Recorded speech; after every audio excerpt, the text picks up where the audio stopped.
and to the republic for which it stands, one nation, under God, indivisible, with liberty and justice for all.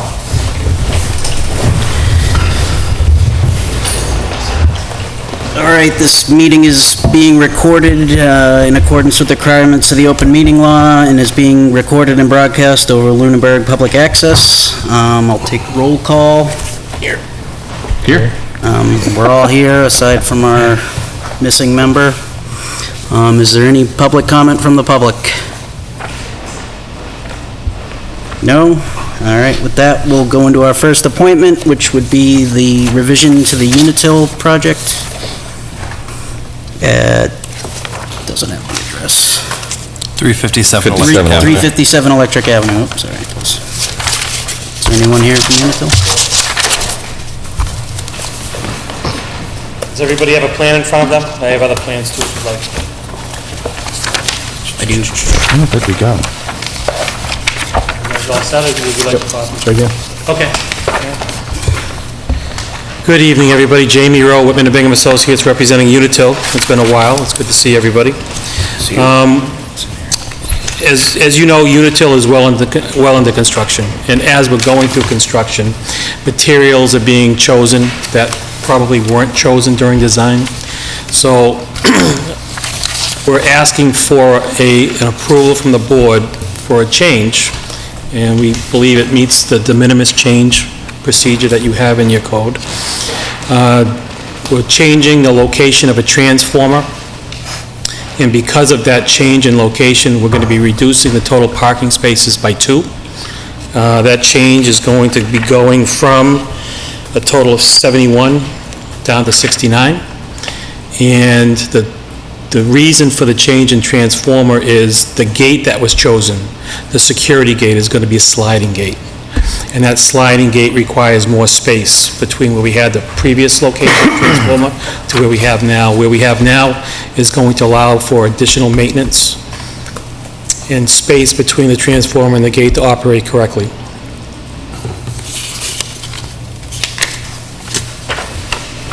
I think if you go back to your records, you'll find that the required parking space count for this project is 45. We proposed 71. Now we're proposing 69. We're well within the parameters of the zoning code. It's a preference by Unitil, better maintenance overall and for the long run. Happy to answer any questions you have. Does anyone have any questions from the board? No, it looks pretty straightforward to me. Yeah, it looks straightforward. The only question I would have had was what was the required parking, and he's already told us it was 45, so... Yeah. Yeah, my only question is that you're going to be installing bollards around the new location? Yep.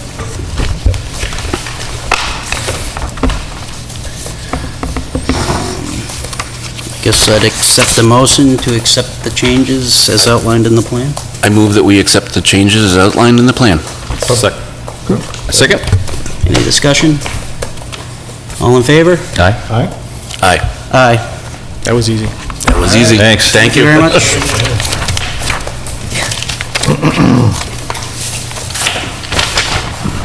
Alrighty, the next appointment is a continuation of the public hearing for 1079 Massachusetts Avenue. That would be the monopole from Verizon. Good evening. Good evening. My name is John Weaver. I'm counsel for Verizon Wireless.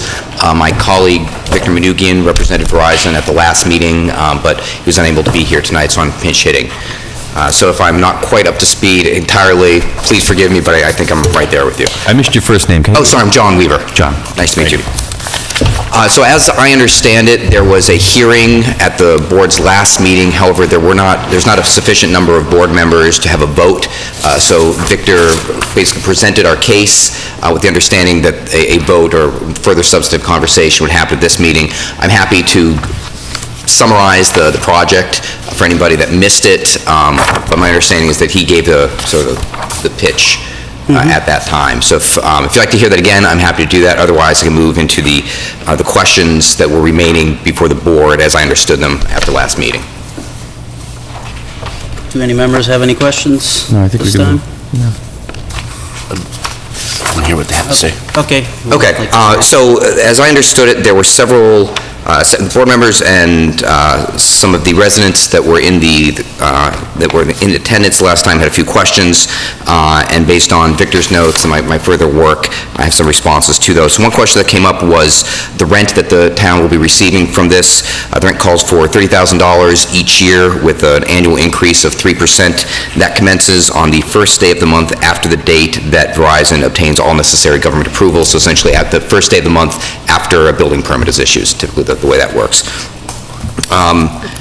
There's also a question about the utility easement. The plans we originally submitted on page Z4, there was page Z4 showed the utility easement crossing into the paved access way. There was an objection to that, and so the plans that were just circulated to you, if you look at page Z4 now, you'll see that rather than going into the middle of that paved area, they hug the area between the paved area and the property line, that grassy area there. So that moves the easement area essentially to the side of that access way, which addresses the problem that was raised. And we've been in touch with John from the schools, and he, to the best of my knowledge, indicated that would be acceptable to him.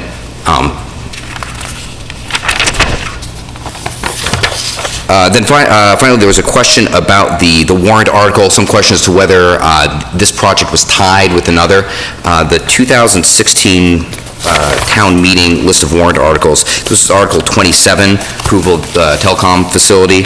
Article 28 called for improvements to the high school track. And from what I understand, the articles themselves were two separate votes. I think that conceptually they were envisioned as partnering with each other, but there's no formal tie between the warrant articles. So I have not seen the accounting for this for the town, but my understanding is that the money from this lease is expected to go toward that project, even though it's already been constructed. So those were the notes that I had from the last meeting in response to questions and issues raised. If there are further questions at this time, I'm happy to speak to those. Excuse me, John. You should also come to the board that we had to move the equipment. Oh, that's a good point. So looking at page Z6, that shows the ground equipment compound on the southwest side of the existing maintenance shelter. As originally proposed, that was on the northeast side. It's just been flip-flopped over the building. The reason for that was in response to comment from the CONSCOM saying that they wanted that out of the no-build zone. That also has a benefit of, I think there's an issue that the no spark zone from the propane tank would have touched upon that maintenance shelter that now gets the propane tank far enough away from the existing maintenance building that that's not an issue anymore.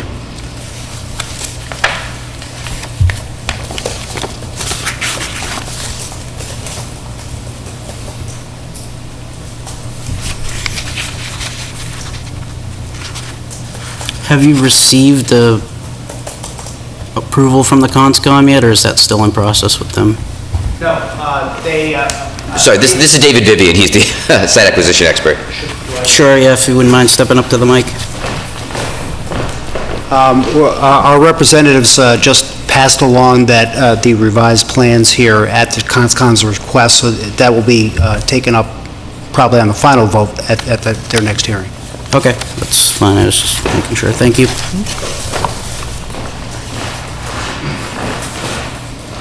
So sorry, do any of the members have any questions, or?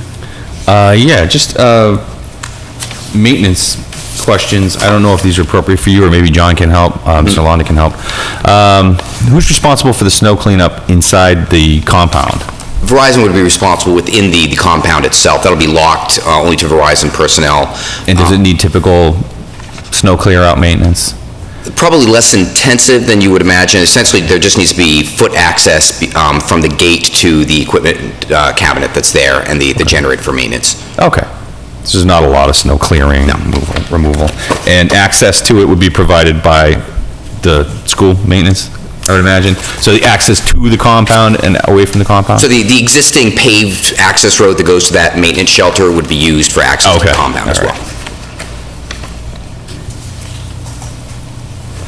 I would like to thank you for taking into consideration our concerns about the pavement, and it looks like your installation is entirely outside of the paved area existing? So the one area, that's correct, the one area of uncertainty, again, if you look at the top of page Z4, where that utility line has been moved, it's possible, depending on what is discovered upon excavation, that there will be encroachment into the paved area that will be broken up and then repaired afterwards. It certainly won't be in the middle of the paved area.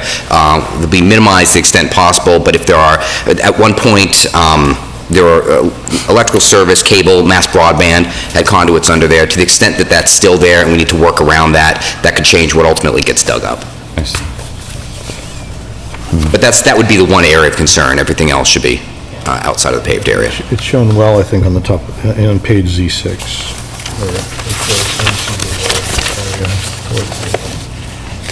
Yeah, the access road area? Okay.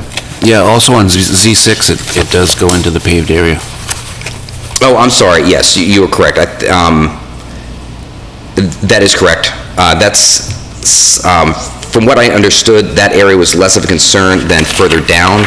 The area on page Z4 is commonly used for the parking area that services the sports facilities, whereas that access route is only for the maintenance shelter. So the impact of that would be considerably less during construction. So hopefully that can be worked around. There's also plenty of flat grassy area around that, so if there's a maintenance vehicle that has to go up there, it should be fairly easy for them to pull off the paved area for that brief stretch and get back on.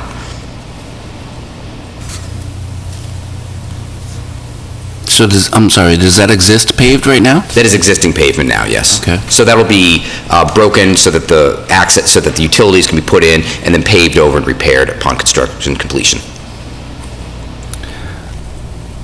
If I could just ask Mr. Londa to step up, would that be okay? Through the chair? Sure. I just had a question about access to the pole, to our pole and lights for the field.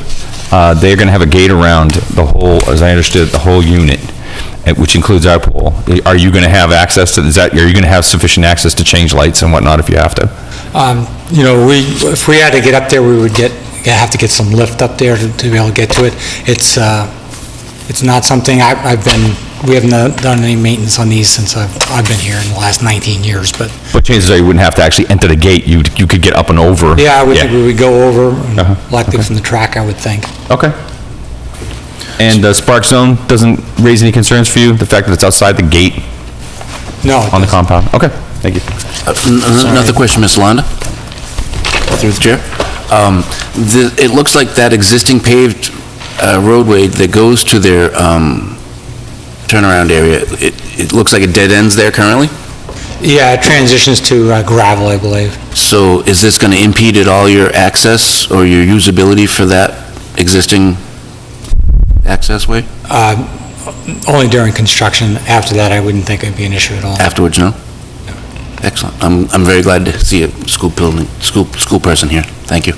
Do you have any other concerns that we're not aware of that you know of, or while you're up here? I would just, this is an area that the main parking lot of the school department gets plowed for every storm. Some part of the asphalt roadway that goes back towards that white maintenance shed gets cleared, but beyond the double gates that go back that way, there's really no snow removal done routinely.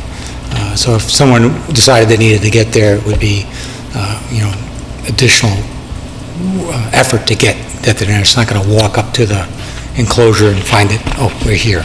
Right. It'll be, okay, the double gates end, and then there'll be snow. Okay. Would you need some sort of prior knowledge of them needing to come out? Yeah, I'm if assuming they would didn't only clear come it out in themselves, emergency. it would take us, obviously, some time to clear it, too. The school department has large equipment to be able to handle that kind of thing. Yeah. Okay, thank you. Is that understood? That snow removal does end at the double gate? and the access road to your shelter area there is not maintained in the wintertime? That wasn't my understanding, but that's consistent with other sites that we have like this, where, we're off to the side of, say, a parking lot or a main plowed area, and our technicians have to proceed by foot. That's not unusual, and we can work with that, even including the tower, which is considerably further away.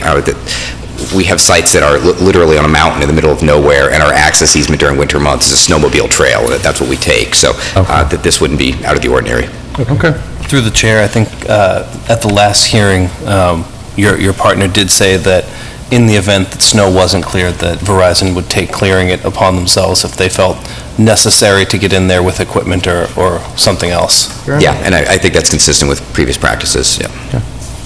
However, for a typical technician monthly check, it would be most likely done by foot. They'd go in, so snow clearing I would not expect to see snow clearing done there by Verizon on a frequent basis. Right, Yeah. unless you felt it was Exactly. justified. Yeah, okay.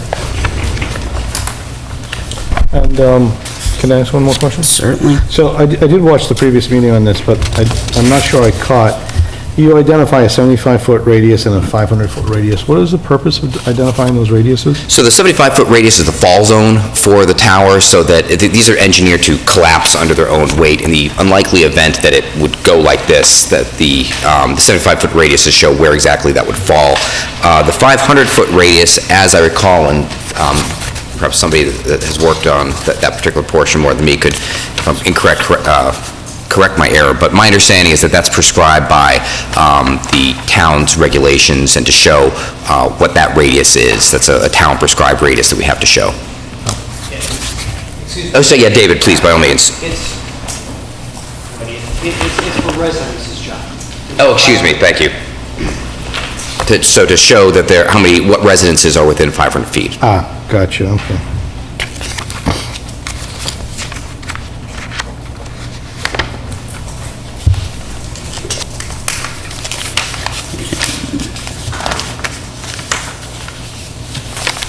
Just for the benefit of the rest of the members, you did speak with Mass DOT regarding the cutting the roads, and I believe you're going to come off the existing utility pole from the street. I think there's a note on that in there, yeah. Yes, that's correct. Okay.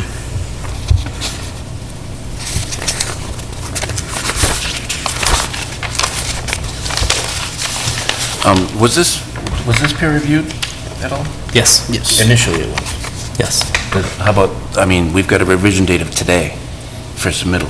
Correct. Was that reviewed by our peer engineer? It was not. That revision is the alteration of the compound per conservation, per Mr. Weaver's Okay. earlier comment. And the other revision as of 6/27 shows the movement of the easement out of the paved area. So construction methods and engineering wouldn't necessarily change. It would just be in a different location. And what was reviewed was the general engineering and compliance with the bylaws. And I mean, if you would like a follow-up review on the building, we can do that. You can hold this over till the next meeting, or you can approve it conditional upon a sign-off from the peer review engineer. There were no issues as of the last meeting, and I would believe that the relocation from one side of a building to the other would not create any additional red flags, but you certainly have the right to condition that or require it. And I only asked because there were 3 revisions since the plan set that I had previous, and there are 2 additional there's detail 3 and a signage detail sheet that I did not have previously.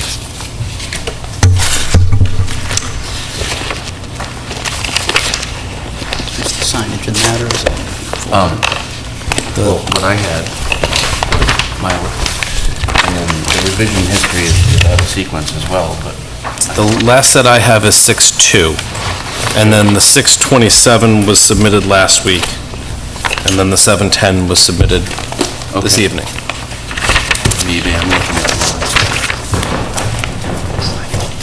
So again, it's wholly up to the board.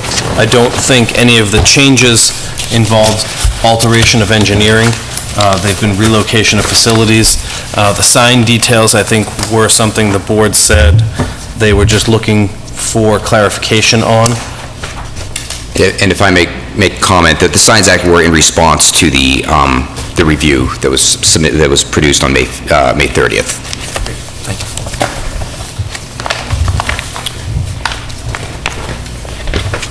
We didn't get a chance to address the waivers last time either. Well, that's correct.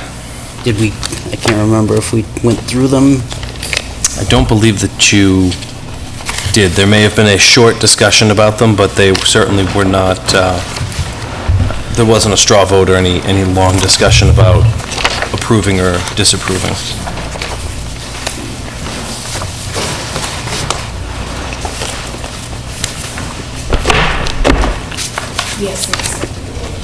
They did. No, we couldn't, because we couldn't vote on it. I asked that, I remember asking, but I don't Yeah. know if we had reviewed them or not. I don't think, know I we couldn't think, address them, but like I said, there was a minor discussion, but it wasn't any, Yeah, but we couldn't vote. correct.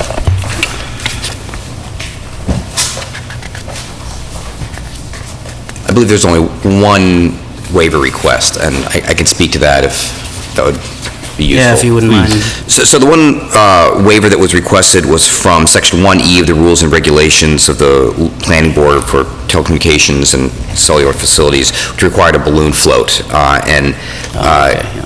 Given that this was approved by warrant article at town meeting, I think our reasoning was that and that there were photo simulations provided in the materials, that the balloon float wasn't necessary in this situation. And what is the balloon, I'm sorry, what is the balloon float typically for? So the balloon float is used for two reasons. One, while the balloon is literally floating in the air, residents and other people in town are able to see it in the air and see exactly where the top of the tower is going to be. It's also used by the engineers who create the photo simulations. That's their reference point, where they're taking pictures and then reconstructing the tower for those photo simulations. Thank you.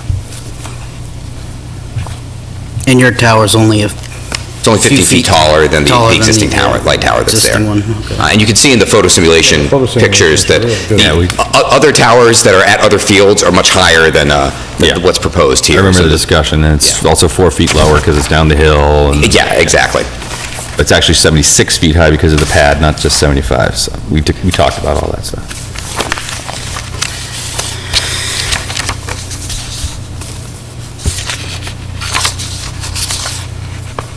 All right, I guess unless there's any objections to the waiver request, I think we can address that now. Is there any public comment from the public?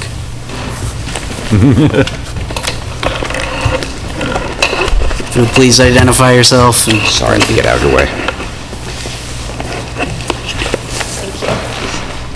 Hi, Katie Adams from Williams Drive, and I was at the last hearing, so I developed some questions on my own. And I'll break them into 3 categories, because there's something frivolous, something theoretical, and then something concrete. The frivolous is just an opinion, and we spent over $70 million on the school. I think it came out really good, and just total opinion, I don't think I like the aesthetics of a cell tower there, but that's probably not super important. My theoretical questions came about from, there was some comment about electromagnetic radiation and being within normal limits, so I was sort of like, oh, I want to learn more about that. And so I went to the internet where there's lots of information, but I read from FCC and American Cancer Society to get like valid information. And in general, anytime it's studied, it's inconclusive, which makes sense because environmental impacts of things usually are understood more retroactively. So, I mean, this is all sort of very new, having cell towers pop up everywhere. But in discussing that, they talk about how cell towers have their radio frequency signal radiation go horizontal, so the ground level is usually really low, so like the playground or the athletes. But then it just came up in terms of the topography there. You keep going lower and lower, and by the time you get to that tower and you raise it up, I was just wondering about the horizontal trajectory in the westerly direction being maybe sort of more directly at the school than you'd typically see when a cell tower is indeed at a higher point. So maybe it's more disfiguring visually at the higher point, but I think part of that makes for a better signal and makes for that high-density electromagnetic radiation is truly above us. So if you think of that site, I think it would still be above the school, but I picture like my kids being in that building for like 8 years of their life, hopefully not more. That would mean somebody got a delay along the way. But, you know, I'm just thinking of the elevation impact on what I was reading about, oh, don't be worried about being below a cell tower. It's really just horizontally where the, you know, high-density radiation is going to be put out. It's non-ionizing radiation, it's above radio and TV, below microwaves, but still, just like with UV light, like the doses of poison, sunshine can get bad eventually. So I just had some theoretical concerns about the fact that the tower's lower than you typically see, and I'd almost think maybe higher up would be better, even if it didn't look good, just based on getting that, whatever's coming off of it, away. And then the concrete questions, one, I think our bylaws say, like, definitely to prove the need for it. They mentioned the Townsend Harbor area. I've had Verizon for over 18 years, and I live out in the woods over towards Townsend, and I have good coverage. Sorry. And so I just wanted to put that out there.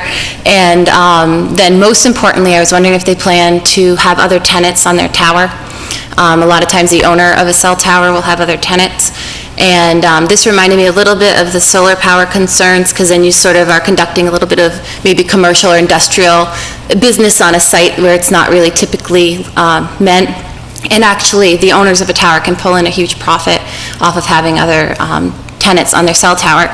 The most important thing for the town would be, the only really benefit of this tower, probably for the town, other than maybe people who don't have good coverage, but like I do, would be that we would get revenue from it. And right now, we have a cell tower lease on our clock tower for $32,000 a year. If inadvertently they were able to offer space on their tower to this company, if you lost this lease while you gained their lease, there'd be no net gain in revenue for the town. So I'd want to make sure that they're not getting other tenants, and therefore we're losing one, because that would create a situation. Actually, we'd lose money because it's $32,000 and they're getting a deal at $30,000. So we would lose $2,000 a year if we lost a lease to their pole. So I'd be really interested to know about the tenants and whether or not we would restrict that. And I think that is all. Thank you. Thanks.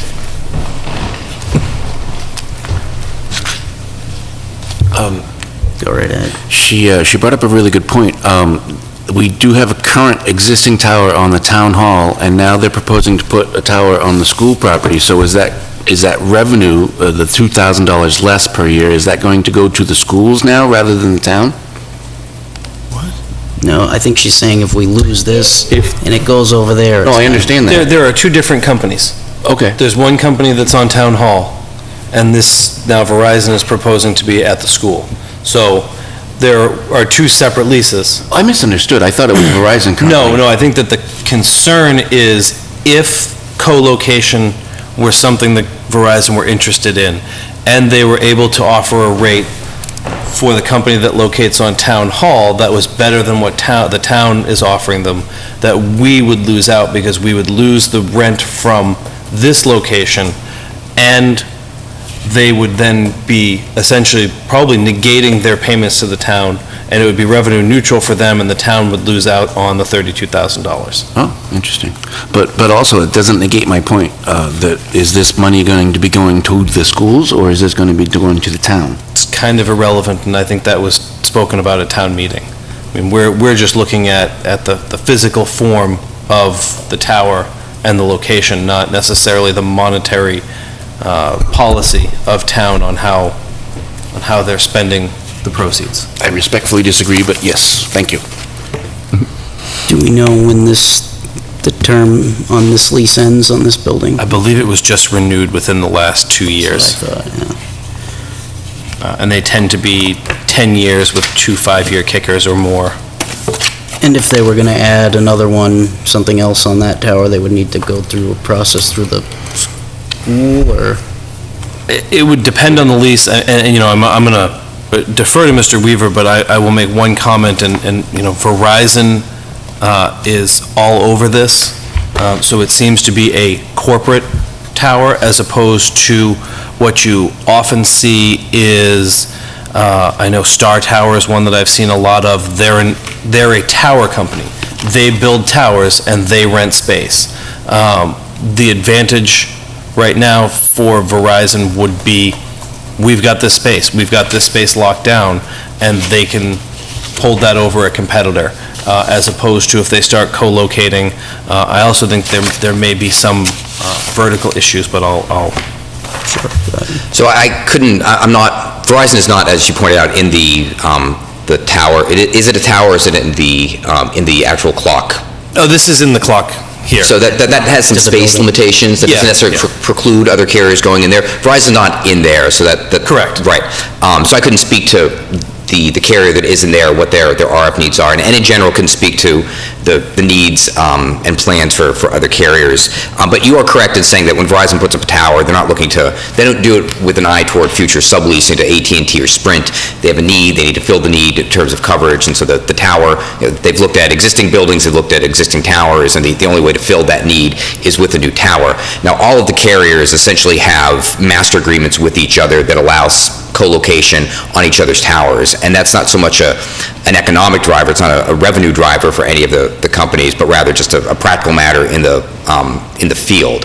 If it makes it impossible, if Sprint has a tower and Sprint doesn't let Verizon co-locate on that tower, for Verizon to go to that town and say, well, I know there's a perfectly good tower right there, but we need coverage there and Sprint won't let us go on there. It looks bad for Verizon, it looks bad for Sprint, and so as a matter of practicality, to comply with federal law, to comply with town ordinances, we co-locate on each other's towers all the time. But as you said, that is based on the needs of each individual carrier, which is based partly on where on the tower they could co-locate, and I don't have any more information than you do on what Sprint or AT&T or other companies need. It is an interesting question, but I think it's beyond the scope of what we do here. It's probably more Well, for... actually, let me ask that question, though. If you were to allow Sprint or AT&T to co-locate on the tower, would that come back before the planning board for approval, because it would be another antenna array at a different elevation? I believe that per the regulations, it does say new or replacement equipment requires an amendment to the special permit. Okay, so the assertion that the planning board's approval would be is that the only antenna array on this tower would be the antenna array that's proposed in the plan. That would be the understanding. Okay. And also, bear in mind that because this is town land, this would have to go through the RFP space for the ground, RFP process for the ground space, since our lease area is confined to what we lease directly for our own needs. And it is a special permit. You could, as a condition, say any change, alteration, or expansion of, the antenna arrays requires a modification to the special permit. That's what I would recommend. Yeah, I would think we would... I don't know that that's necessarily...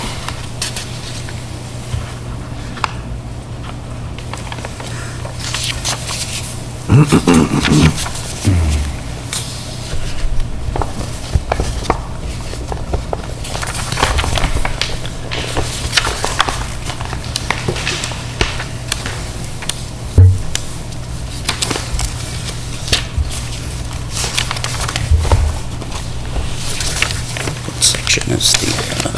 So in the rules and regulations of the Lunenburg Planning Board for Telecommunications and Cellular Towers, Section 2A, any extension, addition of cells, or construction of new replacement towers or transmitters shall be subject to an amendment of the special permit.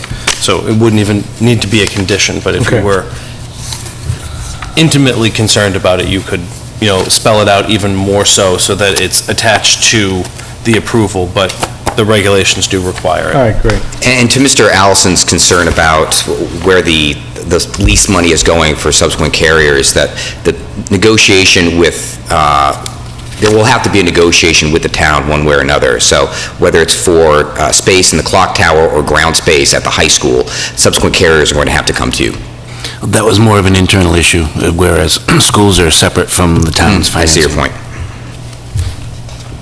But thank you for clarifying.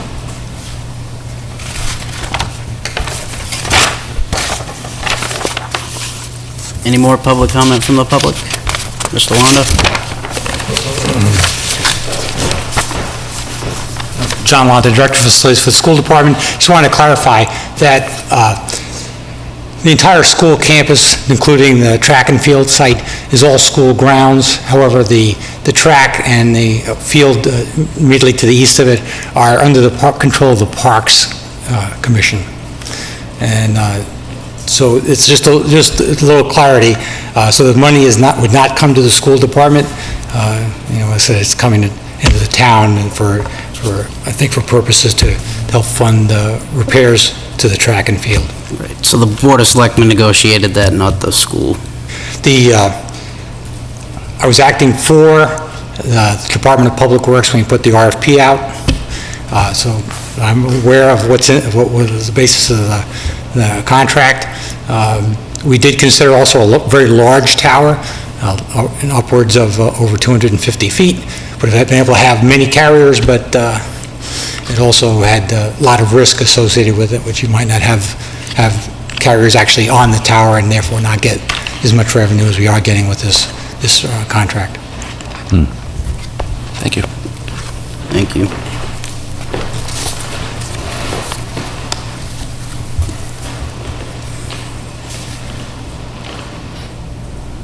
So I mean, honestly, they've taken it out of the majority of the pavement. There's just a small piece of it that's beyond a lock gate, and I think that's a huge improvement. I think they've done well for what we've asked. Yeah, I think they've made every effort to satisfy our concerns, and I think Mr. Londa addressed his concerns, so. Is there any more comments from the board? Questions?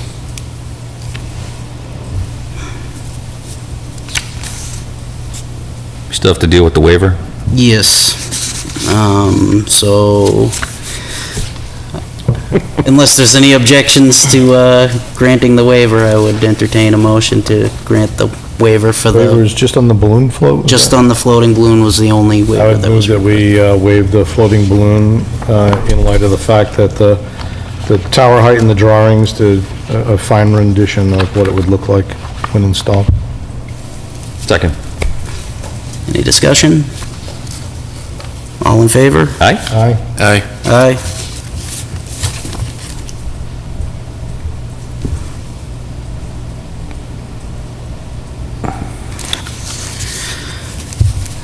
I guess, is there any more questions for the applicant? I have a question. I mean, I'm looking through these plan sets, and this first set that I'm looking at might be a little dated, but there's considerable difference in the line work and the features that are shown between the different sets.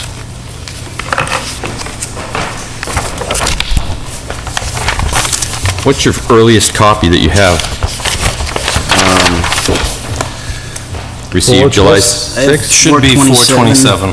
427. 427 was the last review. Is number That would be 3, the first. is revision number 3, right? 427 427 is the date of the submission plans. and it's revision number 3? That's what Yes. this is. Okay, so now the ones that we passed out today were revision 6, dated today, which we certainly have not received copies of. Correct. Until just now. Correct. And I'm seeing considerable differences in the plans.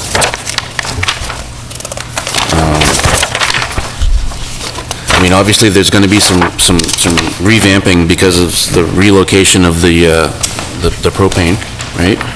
Yep. But on Z4,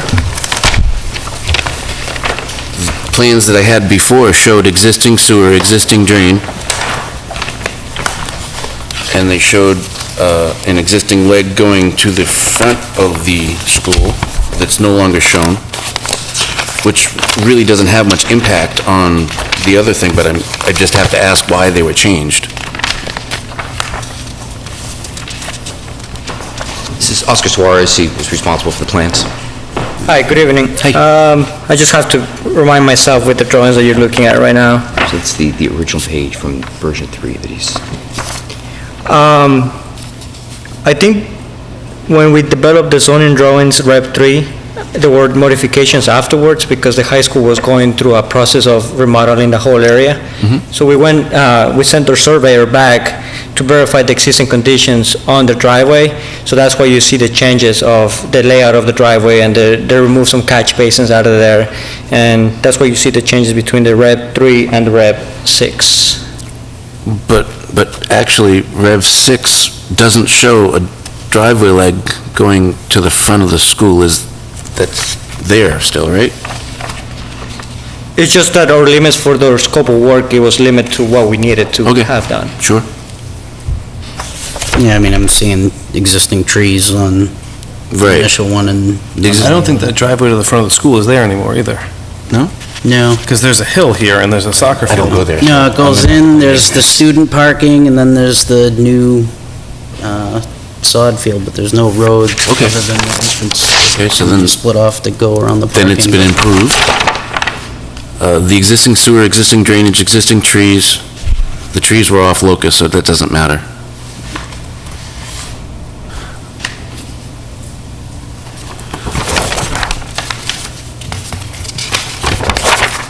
And then, what did I get to?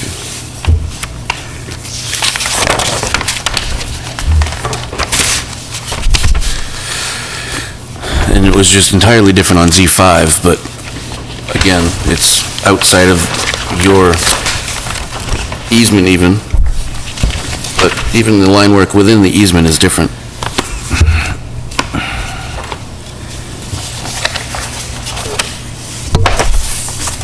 It's perhaps the hatch that you see between, because there are some areas that are gravel and other areas that are grass. That's why you might be able to see the contrast between the two. I just wanted to graphically show which areas would be grass, which areas would be asphalt, which areas are crushed stone. Sure.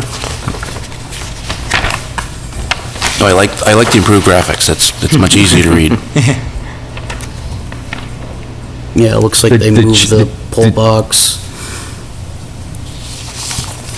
I don't think the Slightly. changes between the last version and this version are they're not that different. You're looking, it's because you're comparing the old version, I believe.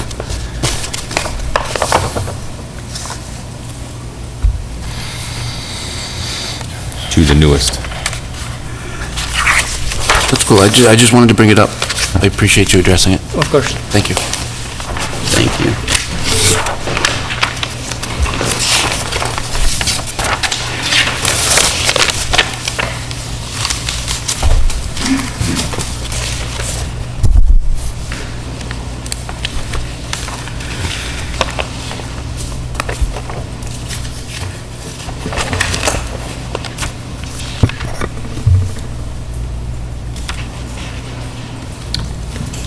All right, I guess, is there any more questions from the board? No. No? No, I'm sorry, no. All right, is there any more input from the public? I guess I would accept the motion to close To close the meeting? public hearing. Or, I'm sorry, move to close the public hearing. Second? Any discussion? All in favor? Aye? Aye? Aye. Aye. Thank you. Thanks. Thank you.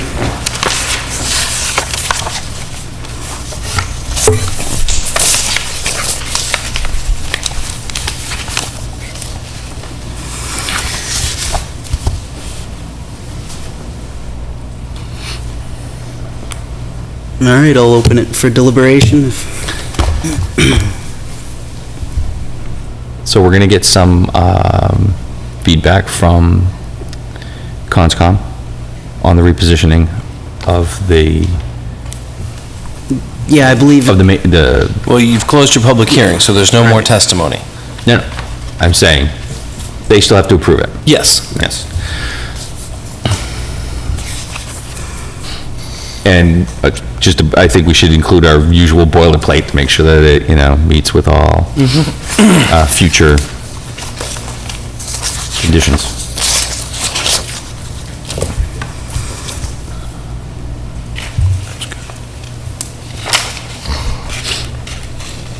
does the fact that it has to come back, any changes or additional? Sounds like antennas that's or already whatever, does that- pre-documented, right? that- So it doesn't sound like we need to add that qualification. Okay, yeah, I just wanted to make sure that it covered your concerns, Ken. and that- I just noticed on Z6, the previous version said a 20-foot wide access easement, and the new one says 30-foot wide. Not that it really makes any difference, but in my mind. When you say easement for access, is for So this... their lines or this- for, That note there and this note here, they're pointing to the same thing, and they graphically don't look any different. Which page are you on? Z6? C6. Well, that's not deliberation, though, that would be, what would the difference be? So we would 10 approve, well, I understand that, but as part of deliberation, thank you, Marjorie. So we're done with deliberation. no, we're not done with deliberation, you're done with testimony, because you've closed the public hearing portion. I understand. Great. Do you have a ruler? You can just measure it. Maybe it was just These a... aren't to scale. These are reduced.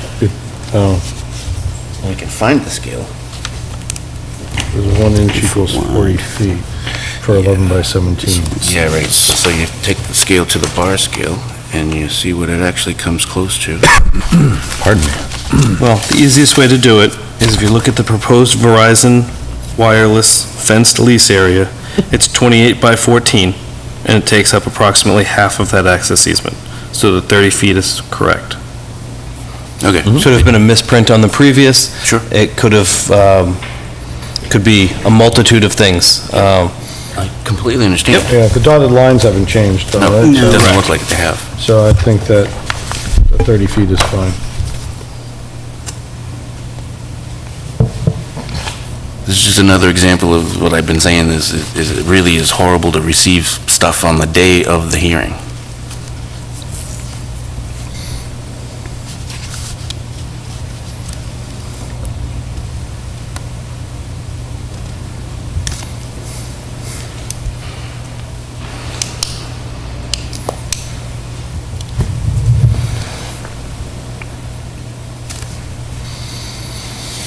So as part of deliberation, you've placed the single condition of complying with all other town boards and committees. Through the chair, there's been construction hours placed intermittently, dependent on project. So I would put to the board that that may be something you wish to consider. That's up to you. Not only that, I mean, this is at a school, which is a little bit different than typically what we do, so we Correct. might want to take that into consideration.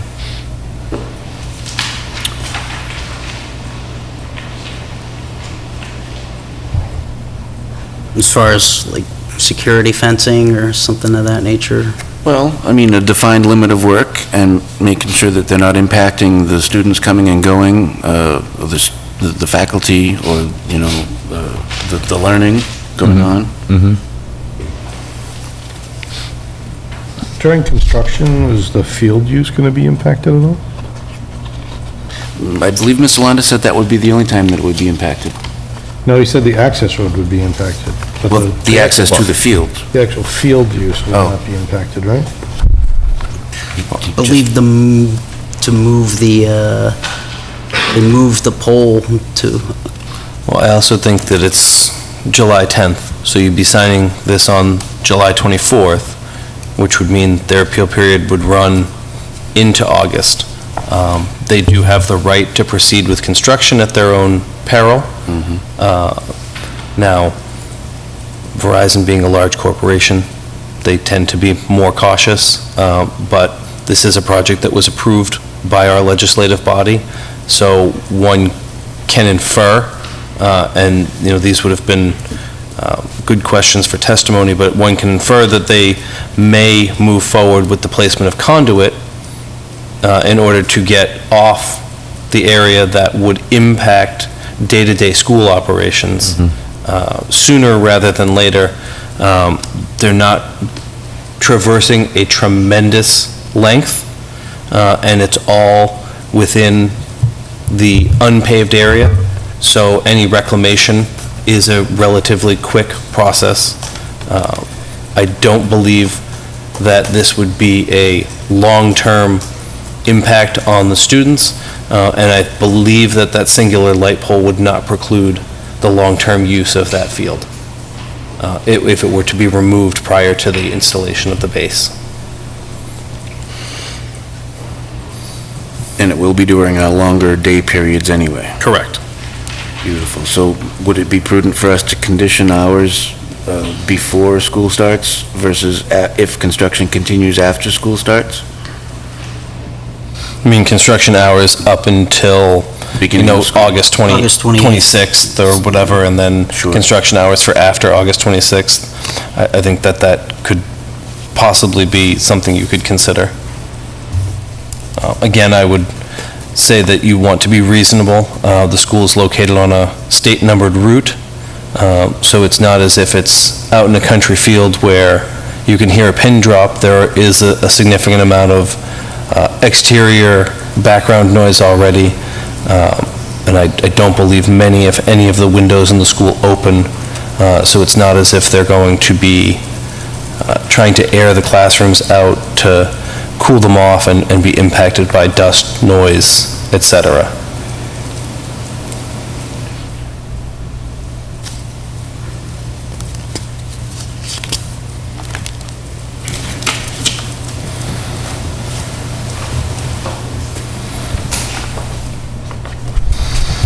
Buses don't use that No. as access, okay. My understanding is that's student parking only. So another change on Z6 is that the pole previously was proposed to be where the existing pole is, but now it's moved back. That was discussed at the last meeting. Yeah, you're looking at old plans. Like,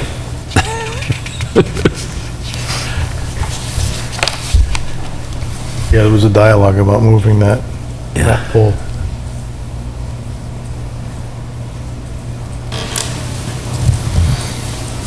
so hours, construction hours, can we stick with that and get that ironed out?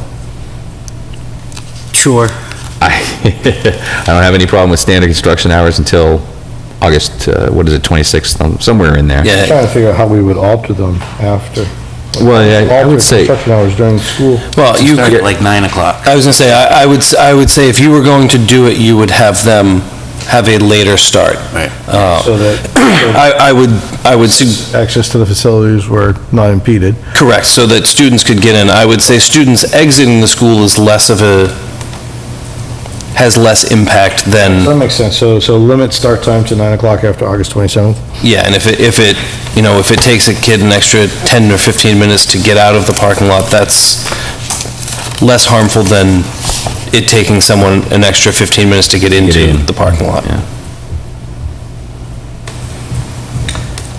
That's logical. yeah. So generally, construction hours you've placed have been anywhere between 7 and 8 to 5 o'clock, Monday through Friday, 8 to noon or 3 on Saturday. Correct. No Sundays, no There's holidays. And then, excuse me, that start time would bump to 9 during the week after August 22nd, or August 27th. So are we looking at 7 or 8 o'clock as the start time? I would actually go for 9 during the school. I think we're talking about Before. now first, and then Before school I would starts. say I would say 7. 7. 7's 7 to standard. 5, Yeah. Monday through Friday, 8 to 12 on Saturday. Get it done as fast as you can, that way it's And then out of the way. after August 27th, 9 to 5, Monday to Friday, and Yeah, same 8 to 12 on restrictions. Saturday. Same Do you want restrictions, just Is there during the any week. need to starting at 9. increase to make it later on the weekend, or can they do 8 to I don't 12? The only, if there's, I don't know how it's gonna impact sporting during construction. I'm assuming it's not gonna impact it heavily, so I wouldn't think that there would be any reason to. They still have access on the weekends, they just have Yeah. to park near the building and walk down Yeah. to the field, so it's not like they're completely blocking off any access to it, so. So that sounds good, regular Saturdays.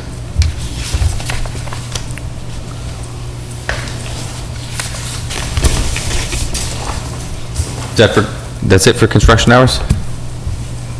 Yeah. I only work here. And that was the only restriction we had, right? That and just that the standard meet all of the boards and commissions. So with those two restrictions, And move that we approve the plan? with those two restrictions? Yeah, the Yeah. construction hours and the standard meet all the requirements. Second. Discussion? So just for clarity, Adam, you did say that it was in the bylaws that any change, any addition... Correct, the rules and regulations for telecommunications Okay. towers. Is that all the discussion? Speak now, Going once? or forever hold your peas. Thank you. All right, all in favor? Aye. Aye. Aye. Aye. That's it. Thank you very much. Thank you, folks.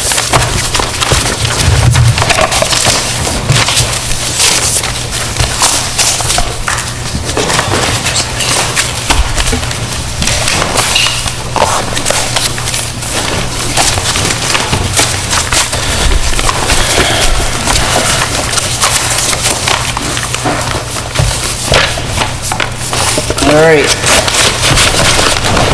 Moving on to the prospective board member interviews. So, everybody has received the questions and answers that were submitted by us and received by the applicants? Yes. Or one applicant? I received one answer. Was there more than one? Yeah, no. Okay. So I did have a meeting with Adam just to kind of set an outline for how this may go. So basically, I'd like to have each applicant come up, give a 5-minute, basically opening statement on, sorry. Wait, I think one of your applicants may want to hear how this is going to go.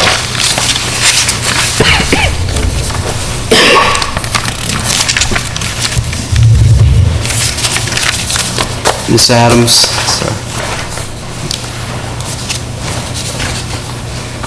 Sorry. We're discussing the, how this is gonna go. So,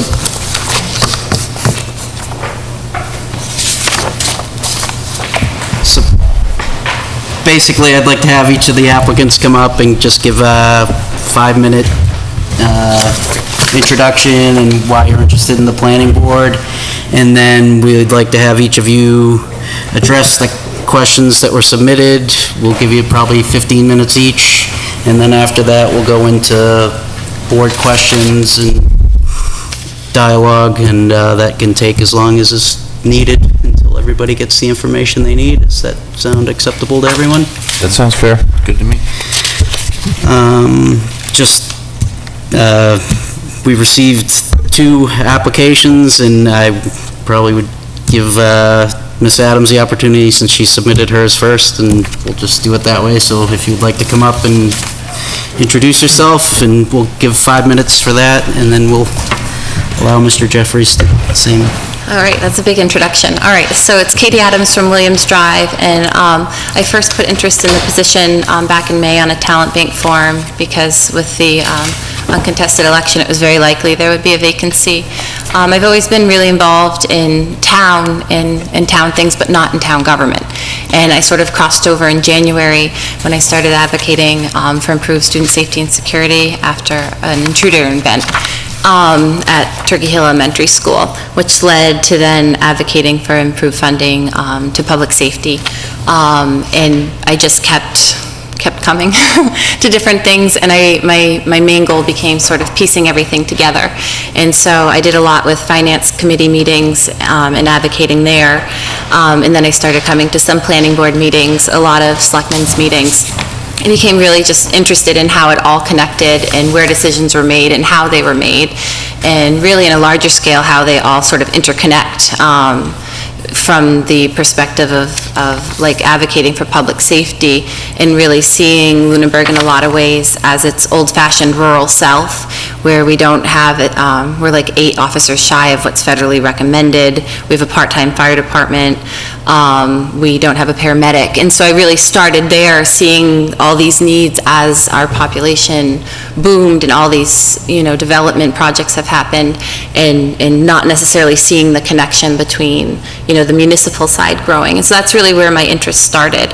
I think one of the things I really like about the planning board is that although there's some things that are always there, like the bylaws that you'll get to know and maybe sometimes tweak, but I like how there's always something new happening, and you always get to sort of dive into like a new project and learn about it, and everything's very different. And so I've sort of been doing that the last few months, whether it's like the car wash or this project, just sort of putting myself in the place of thinking about it, and thinking about it from just the perspective of sort of, a generic Lunenburg resident. How do I feel about this, and what can I say about it, and how will it impact the town?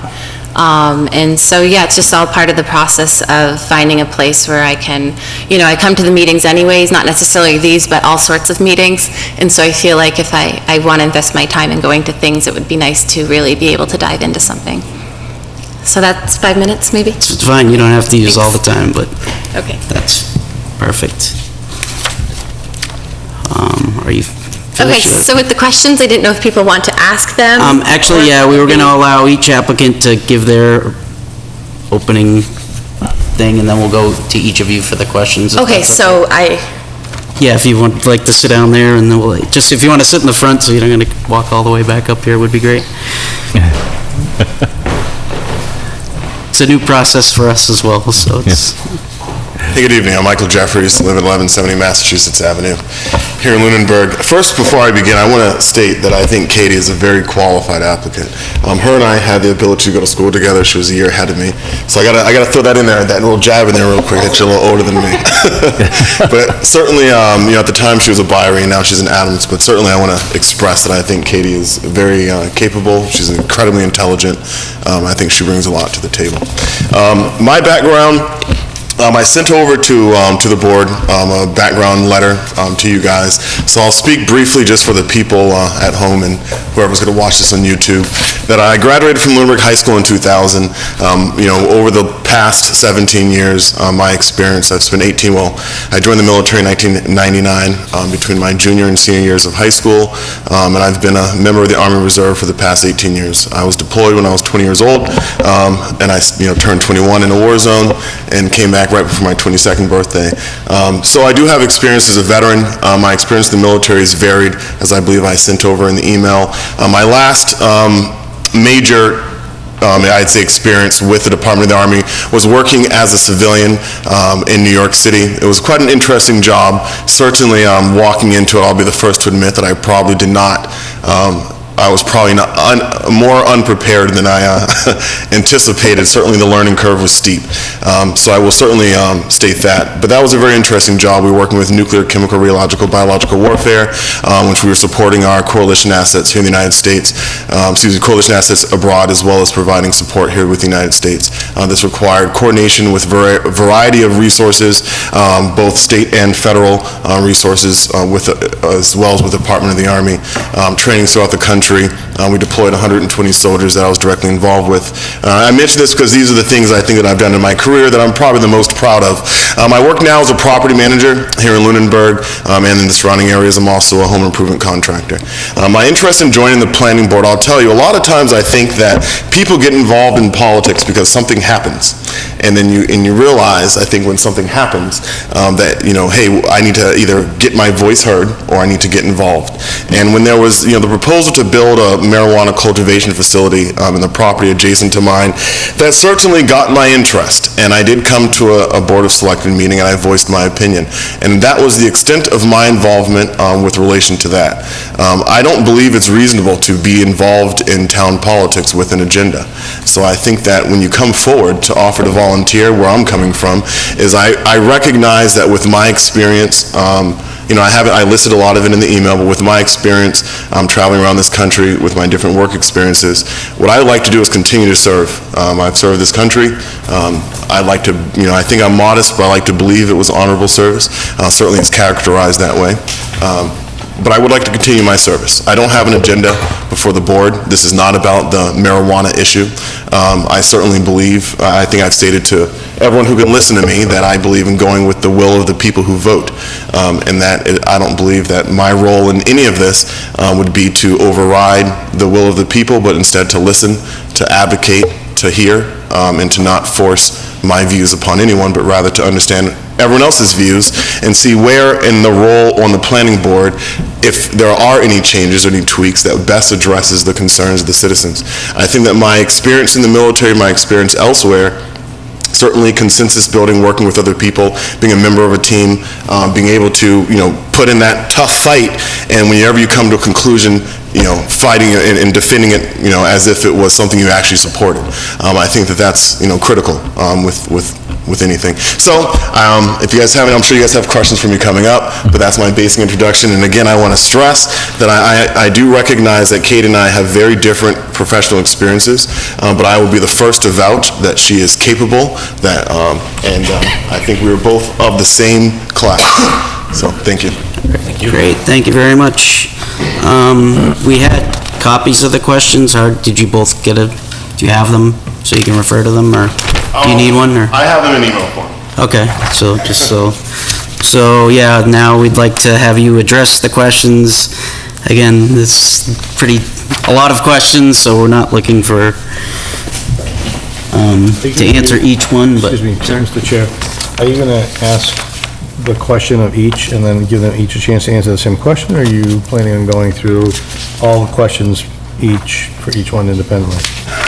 Basically, and again, it's kind of a moving target, but I'd like to have them give them each 15 to 20 minutes to address all of the questions each, and then if we have follow-ups after the fact, or just so we can hear each of them out, if there's another way that you guys desire it, that's fine as well. But so, yes, if Ms. Adams would like to come back up, you were submitted 11 questions, so.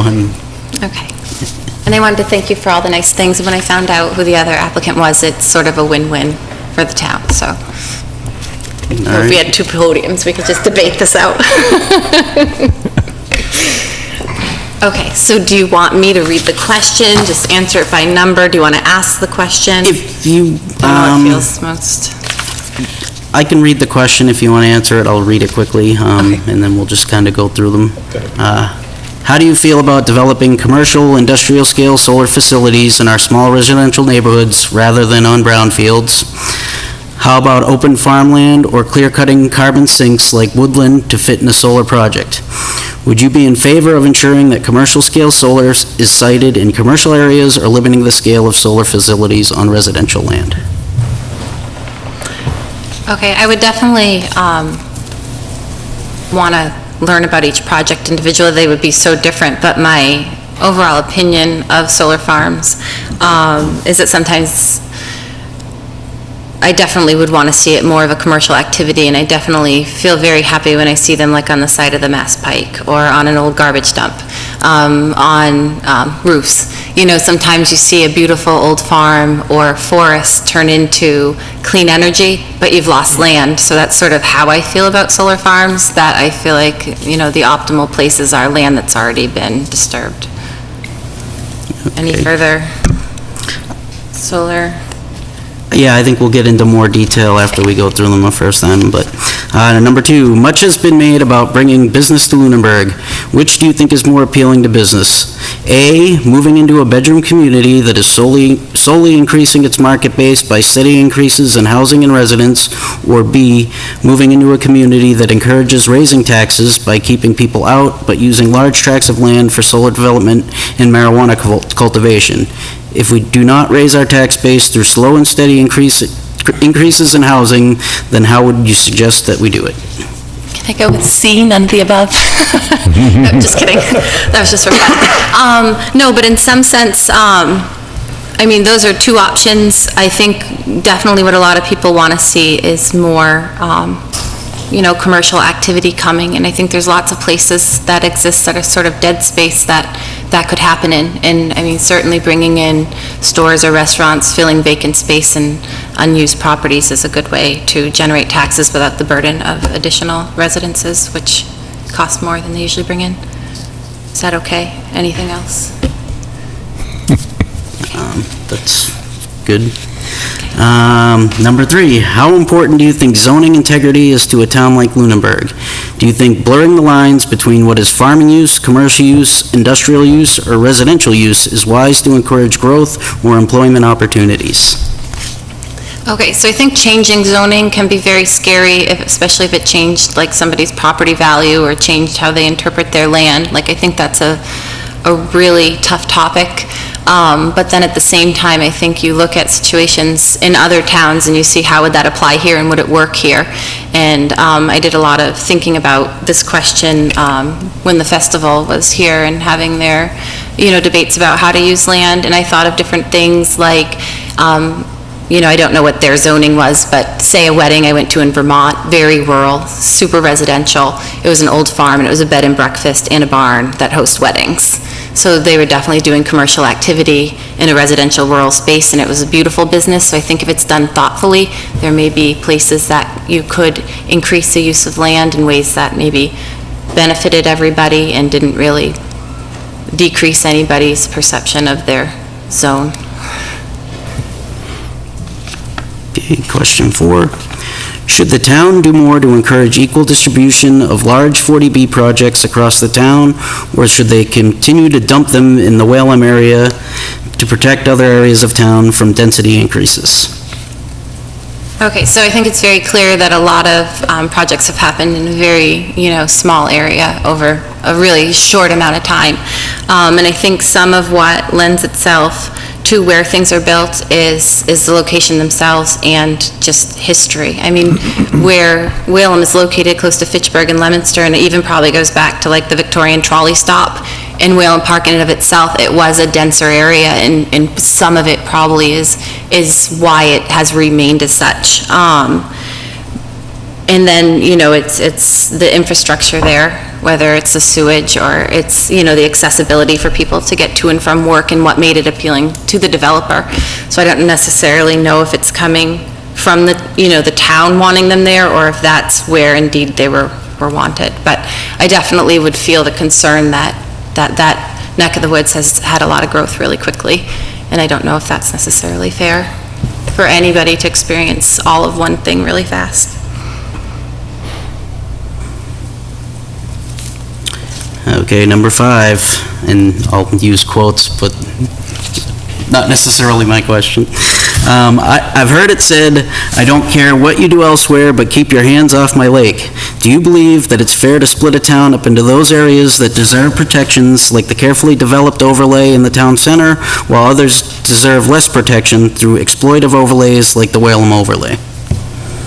Okay, I don't think any one area would deserve more or less, and I really very seriously would feel that way. I have friends and family that live all over, Lunenburg. And so anything that happens anywhere, I would look at as an important impact. So I would never feel specifically about, protecting, my neighborhood versus somebody else's, because anything anywhere would have an impact on somebody I care about. Okay. Number 6. Do you have any experience, either personal or professional, with the reading of plans or blueprints? Do you have any experience in the construction of a building or a building project that would relate to the duties of a planning board member? Yes, I have minimal experience, and that would be, I get overly interested in anything that I've ever done, a lot of projects on 2 homes, and I'm probably the annoying homeowner that gets really involved and asks a lot of questions and bothers the contractor. So I always, I can read blueprints, but obviously I think I would become much better at it through the experience of being on the board. Alrighty, number 7. Aside from the use table, definitions in marijuana, which we are currently working on and anticipating working on, list 3 areas of our current bylaw or a new proposal for the bylaw that you feel needs to be addressed. Okay, thought about this question, and I was going to dig around in the bylaw and find those like 3 favorite things, but I thought it would be better to go back to what I said sort of in the opening, is what sort of brought me here is my overall interest in the municipal side of Lunenburg and how that connects, you know, to the planning and development projects, and that's not necessarily, you know, something from the bylaw, but those are the types of things that I think really interest me in terms of the planning board as it exists. Okay. Number 8, how do you propose the planning board can increase awareness, communication, and participation from the public and other boards and committees in regards to planning items? Bear in mind, the town has not adopted a social media policy as of yet. Okay, this is a good question. It's been a big topic at all of the Board of Selectmen's meetings. Everyone's been talking about how to communicate, and I think, you know, when we speak to like what brought us all into it, you know, and do you really have to get pushed to the absolute limit on a, you know, a concern with something that actually taught you to come here? And so for me, the answer to that question I think is enormous, because I think a lot of people don't understand how town government works, and that was me prior to when I got involved. So I think it's a really global problem, is understanding how everyone has the opportunity to impact their town and the decision it makes. I mean, I know like town meeting turnout is really low, and it would be awesome if like 600 people showed up and it was like a real, you know, festive event. I don't know how you get to there. I know my own process was just because I became interested, and, you know, I've been trying to interest other people. The communication part of it, I think it's just doing what's already done in terms of people visiting each other's meetings and whatnot, but maybe even getting to the point where there's even like cross-conversation. But with all the rules of open meeting law and stuff, it's hard. I mean, there's a lot of restrictions on communicating, and so it's a great question, and I don't necessarily think I have the answer to it, but... Thank you. Sorry. Number 9, how long have you been interested in volunteering? Have you volunteered before? And how long have you been involved in attending, participating, and watching meetings? Okay, I think I've covered a little bit of this in my introduction.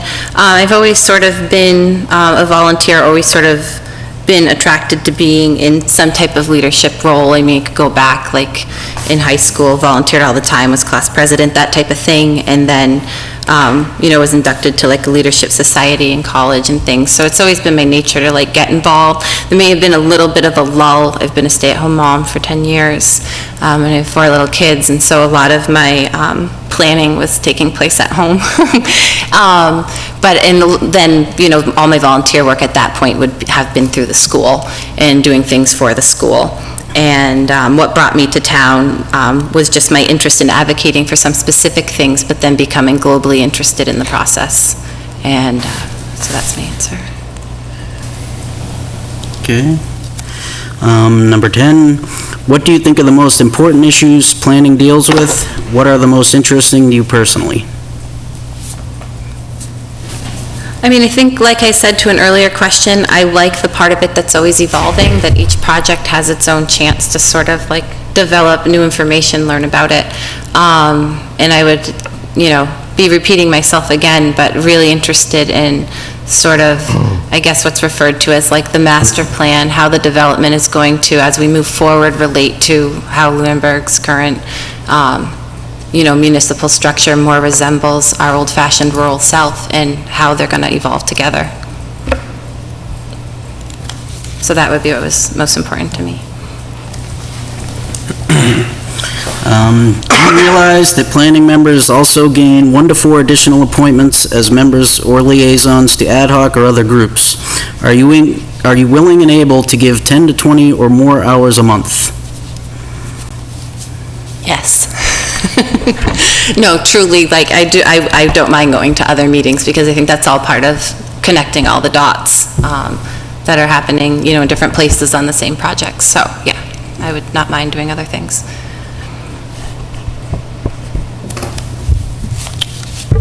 All righty. I guess we'll, thank you very much.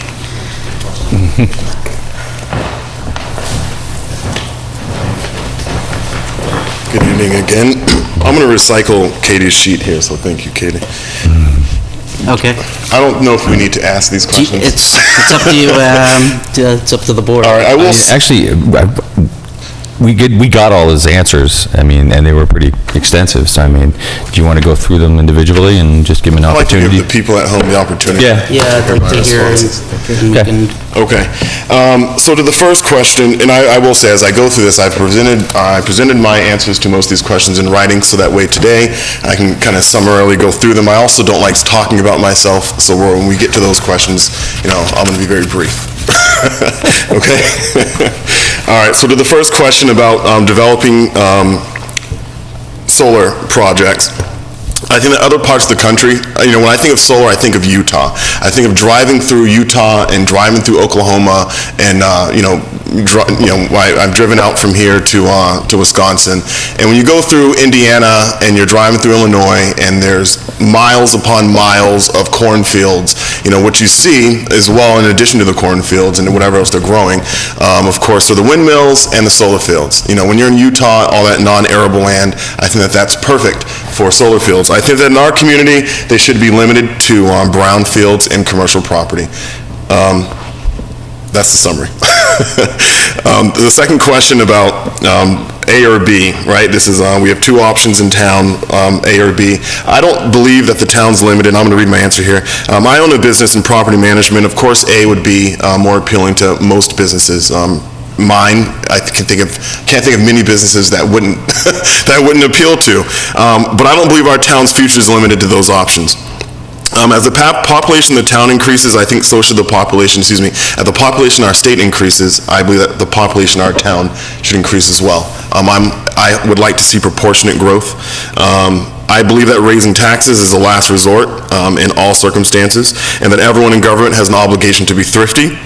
I believe that Lunenburg should remain a small town for the foreseeable future, and I believe that this can be sustained through steady population increases and by using large tracts of land for commercial projects. I don't like the idea, and I can't stress this enough, I do not like the idea of towns owning businesses, but I do like the idea of towns chartering them. I think that there are interesting ways to find revenue. I know in my travels, I've been to 42 states and 14 countries. It might be 44 states. In my travels, you kind of see a lot of interesting ways that people do things all over the world and all over the country. And certainly, I think that, towns, you have to be careful not to create monopolies on industries. But when you see things that can be done, I'm of the belief to do it. And I think that that's how we should, that's how, my opinion of how we should operate. On the second question also, I have a lot of different ideas. So specifically, I think we should partner with our farmers and schools to more directly link curriculum with agriculture and develop an educational program that will attract busloads of kids into town at various stages of their academic careers to both the dairy farms and the orchards. I think we should partner with our farmers and schools to develop an educational program that ties agriculture to horticulture and marketing it to the surrounding communities. I think we should create public parks, town-owned sports fields, and open recreational spaces that can be rented for private functions, such as outdoor weddings and family reunions. I believe that we can promote conservation land, what is being conserved, and the native wildlife. I think we should create a bird sanctuary here in town. I know I wake up every single day to birds. So I live right down the hill from the high school. I feed them. That's probably why I wake up to them. But certainly, I think that we should have a bird sanctuary in town. I think there's plenty of wildlife. I know I track it, and we have a lot of migratory birds here. And I think that there's something that probably can be done with that. And I think that we can look into, working with our surrounding colleges to develop some kind of educational program tied to curriculum that, again, will attract busloads of kids into our town. I think we should develop a portion of existing town land and build town-owned commercial and residential structures. As a side note, if I want to open a restaurant, which I kind of do, I like to open a restaurant. But where do I build a restaurant at here in town? I think that our options are limited. You have an option right here in the center, which is outrageously expensive, and it's also bad parking. I mean, I'm not going to talk badly about it, but it's bad parking right here. It's really difficult to get in and out of, this parking area right there. So if you want to have a restaurant here in town to account for the extra population, where does this go? And I think that these are things that, we have to be forward-thinking and explore. I think we should attract large commercial enterprises to town. I think we should attract rustic farm-to-table restaurants into town. I think we should explore the pros and cons of this marijuana cultivation thing. And I'll give an example. The gentleman who proposed a facility adjacent to my house I spoke with him, his name is Brian Stryer. He was looking to have $160 million of product, okay, per year is what that place was going to generate. He offered the town $400,000. I think that we can look into how we can do this business with us getting a lot more than $400,000, if we're going to do it. I think that we should develop town-owned chartered business that utilize a parcel of town land for paintball, softball course, dirt bike course, or space to fly drones. I think we should partner with our schools and seniors to create a volunteer-based aquaponic facility. Now, aquaponics, if we don't know what this is when you use, basically you're farming fish and then you're also growing produce with basically the waste of it. Now, this is a self-sustaining kind of system. I think it would be good for people in need in town. It gives them fresh produce, gives them fresh food, especially the seniors in town. I think it's a good resource, volunteer opportunity for the kids in school. But also, I think it's just a good thing to do. I think it's a good thing to do as a town, to have an option. And I think that you can also take the additional funds if you sell this at any kind of farmers markets or what have you. I think, we have to look at ways to not decrease revenue, but put it in the right spots. And I think that we must do more for our seniors. I think it's grossly unfair, in my opinion, that you live in this town for 40 years and you pay taxes, and you may or may not have kids in the school system, but when you get to 70 years old, and right now, if you have a house like mine, your taxes are $400 or $500 a month, $1,200, $1,300 a quarter, you can't afford to live here. And I think that we should be able to do something that takes some additional funds and targets these people in town that are over the age of 70 and gives them a rebate. Lowers their taxes for them. Say, hey, we sold enough, vegetables or fish, and now we can take $500 off your tax bill. I think that we can look into doing that. Then we should partner with investors to build solar fields on less than desirable plots of land on top of school buildings to decrease the cost of electricity here in town.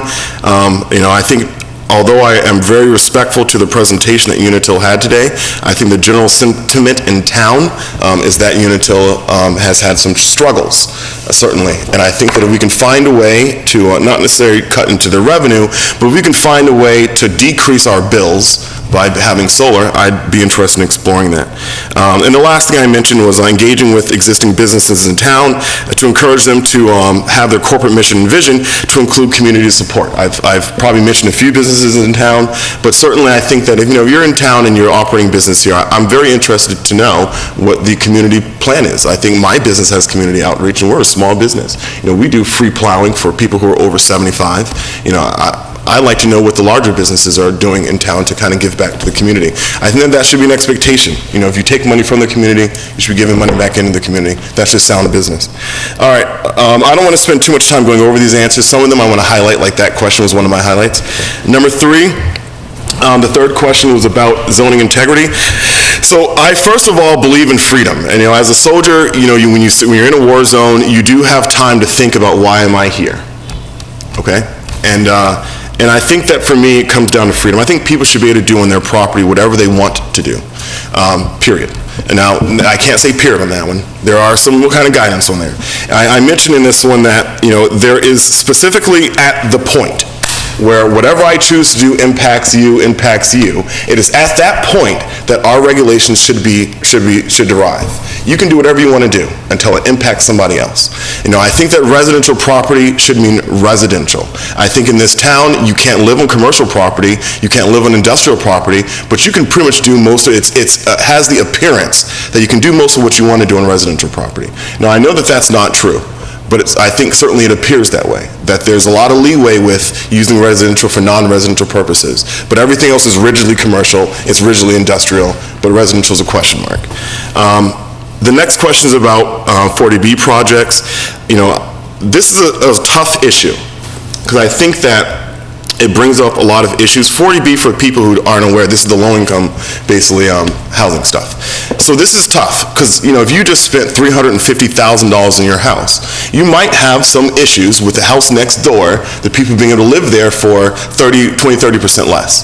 And I think that it's important, as a member of the planning board, to listen to these concerns. some things are just straight up racist, right? I mean, let's call it what it is. And I think those things can be ignored. But I do think that we should be able to listen to what people have to say in the community. And I think that as a member of the planning board, you know, if I was appointed onto the board, my viewpoints would be to listen to the members of the community. I don't particularly have a voice. I think that they should be, in theory, more appropriately spread out throughout the town. But I do understand that there may be things I don't know, you know, and so I'm willing to listen. And that's how I feel about 40B projects, that they're necessary, they're critical, but that we need to listen to the community members, and we need to sort through, you know. The next question about number 5, about the Whalum overlay. I'm assuming this question came from Mr. David Prokofiev.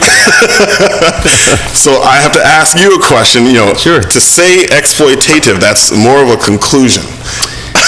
Yeah, I think that if you asked a lot of the old residents in that area, they would say that they're not sure why it's all ending up on that quadrant of town. Yeah. All of the development.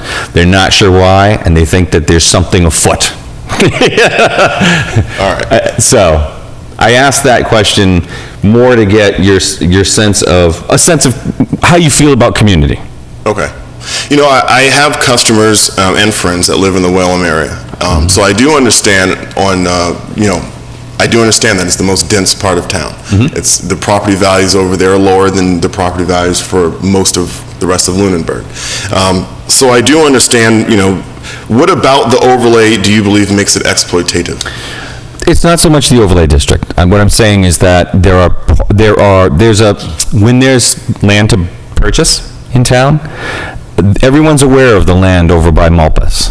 That gets bought up like that. When there's land available down in that neighborhood to purchase for open resource, crickets.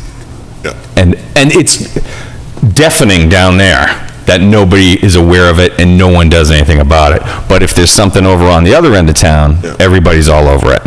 Yeah, you know, I'm going to refer to Katie's answer on this one as well. I think that I agree with Katie in the sense that I think the Whalum district, because it's located right next to Leominster, right next to Fitchburg, you kind of get that sliver. It's also en route to Walmart. You know, I think you get a certain level of traffic, right, that goes... But which comes first, the chicken or the egg? I don't mean to cut you off, but I'd like them to get sorry. through these, and then we can get more in depth. On this question, we'll have to come back to it after we go through these questions. I have a lot of questions on that question specifically. We left off with number, where were we, 5? We're on 6. 6, yes. My experience, I have 18 years of professional experience reading maps and plans, 7 years of professional experience reading blueprints. I'm a property manager. I'm also a home improvement contractor and have been for 3 years. I'm very comfortable with what the planning board does. On 7, this is the slide from the use table with marijuana.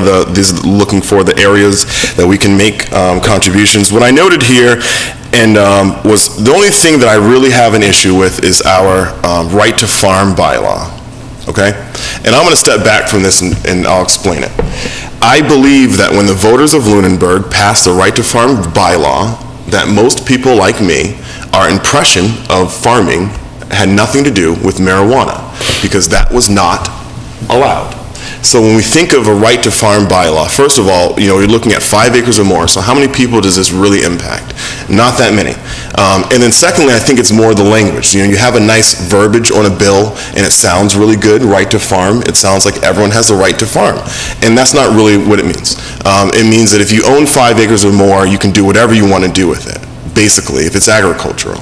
And I don't believe that value crops like marijuana should be covered by the right to farm bylaw, because none of this stuff is, when we think of farms, we think of like the Stillmans, right, down the street, or we think of Lanny's over here. Now these, I mean, I went to school with Garrett. Him and I are the same grade. We graduated together.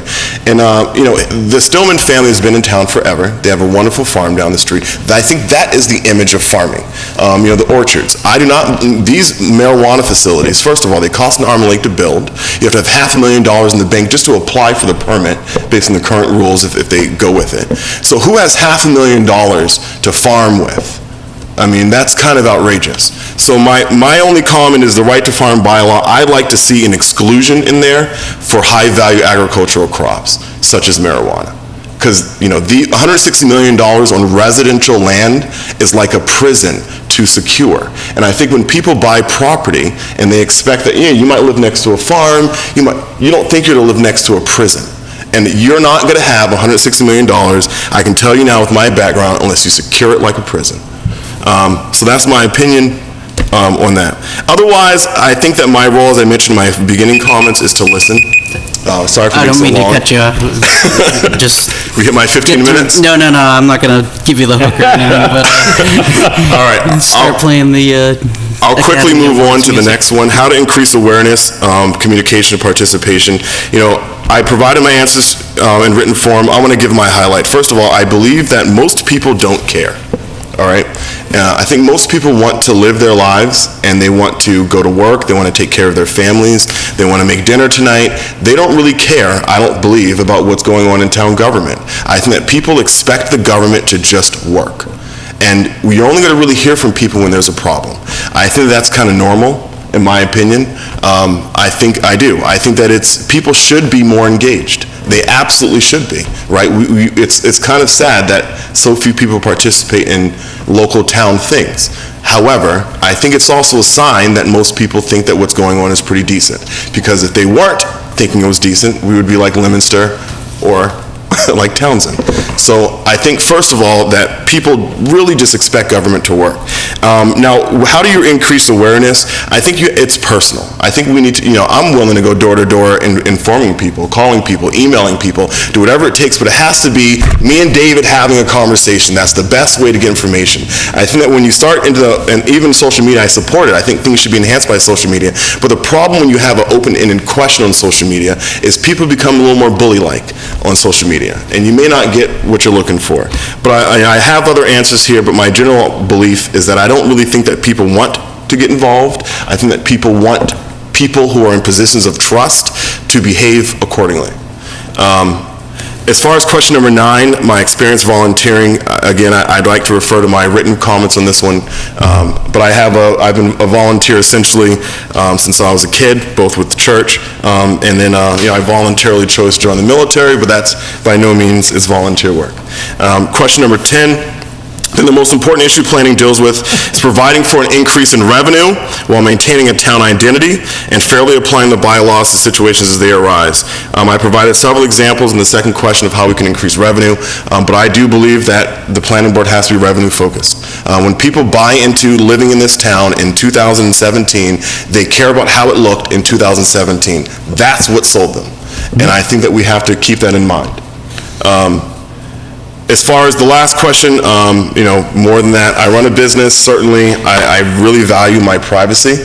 I try to be as engaging as I can be, but outside of professional settings, I live a very, very private life, and I intend to keep it that way. Nonetheless, certainly I expect to be able to contribute 5 to 8 hours a week consistently to my duties as a member of the planning board, either here or on other committees. All right, great. Thank you very much. Thank you. So I guess we'll open it up to questions. If you want to direct them to either or applicant or both, we'll open it up to whatever. Do we want to go down the line, or do you want to just... I just want to comment that I'm very happy that we've got 2 seemingly very well-qualified applicants. Yeah. Thank you very much for both of you coming forward. If you have some questions, Dave, go ahead and ask them. I'm good. If these guys have anything? Kim? Okay. I actually, it's interesting, your statement about freedom and zoning. So, Mr. Jeffries. Yes. So it's really challenging to grant freedom to your neighbor but say that you can do anything you want as long as there's no impact to your neighbor. which really means that you can't do anything when you I like think to about it, clarify because that. everything has impact. So I was crossing like the solar statement with the freedom statement. So I have, 10 acres in my backyard, and I could clear cut 6 of those acres and put in a large solar farm, and it wouldn't impact any of my neighbors. But I can't do that because of zoning, because it's disallowed, because it's deemed as inappropriate, and that would be considered a large-scale solar project in a residential community. So I'd just like to hear a little bit more about your nuance of freedom to do what you want with your land without impact to your neighbors. Sure. What I want to clarify is that I think that it's at the point that you impact other people that regulations should derive. So certainly, I think you can impact other people, but I think that that's when you do, then that's you're hitting regulated zone, right? Such as the gentleman, I'm not sure who that was, who had the big party on his backyard, right? And I heard this living down on Mass Ave. It's 3 days, so what? That's my opinion about that kind of sort of thing. But I don't live next to it, so I guarantee that the people who live next door probably have a bigger concern than I would, hearing it every night. I think that people should be able to do whatever it is that they want to do as a baseline, right? I think that we all operate under that concept. But in practice, there are limits on it. If you have 10 acres of land and it's residential land, I think that the town does have the right to say, this is a residentially zoned area, and if you want to have a house with 10 acres of backyard or whatever, then you're more than welcome to do that. But once you start turning your residential property into commercial property, that you've kind of crossed the line of what is residential and what is commercial, and you're using your residential property for commercial purposes, which therefore stops it from being residential. I think when someone lives next door to you, that they have the right to know that their whole neighborhood is residential. If that's what they bought into. And I think I think what happens is, in order to have 10 acres of land, you have to have a little bit more money, more than likely, than the person who has half an acre of land. And my concern is that we create one set of rules for people with a little bit more, and we have a different set of rules for people with a little bit less. Not everyone wants 10 acres of land. There are plenty of people who can afford it and don't want it, right? But I think that we have to be careful of having special privileges for people but people who are doing well. That I think that they have the same level playing field as everybody else. And the protection is for the guy with the smaller house, that he's protected from his neighborhood becoming commercially property, from people like yourself putting on 10 acres using 6 acres for solar fields. Now, the second part of your question was about, this nuance with freedom, and at what point, do we, I think it is a discussion.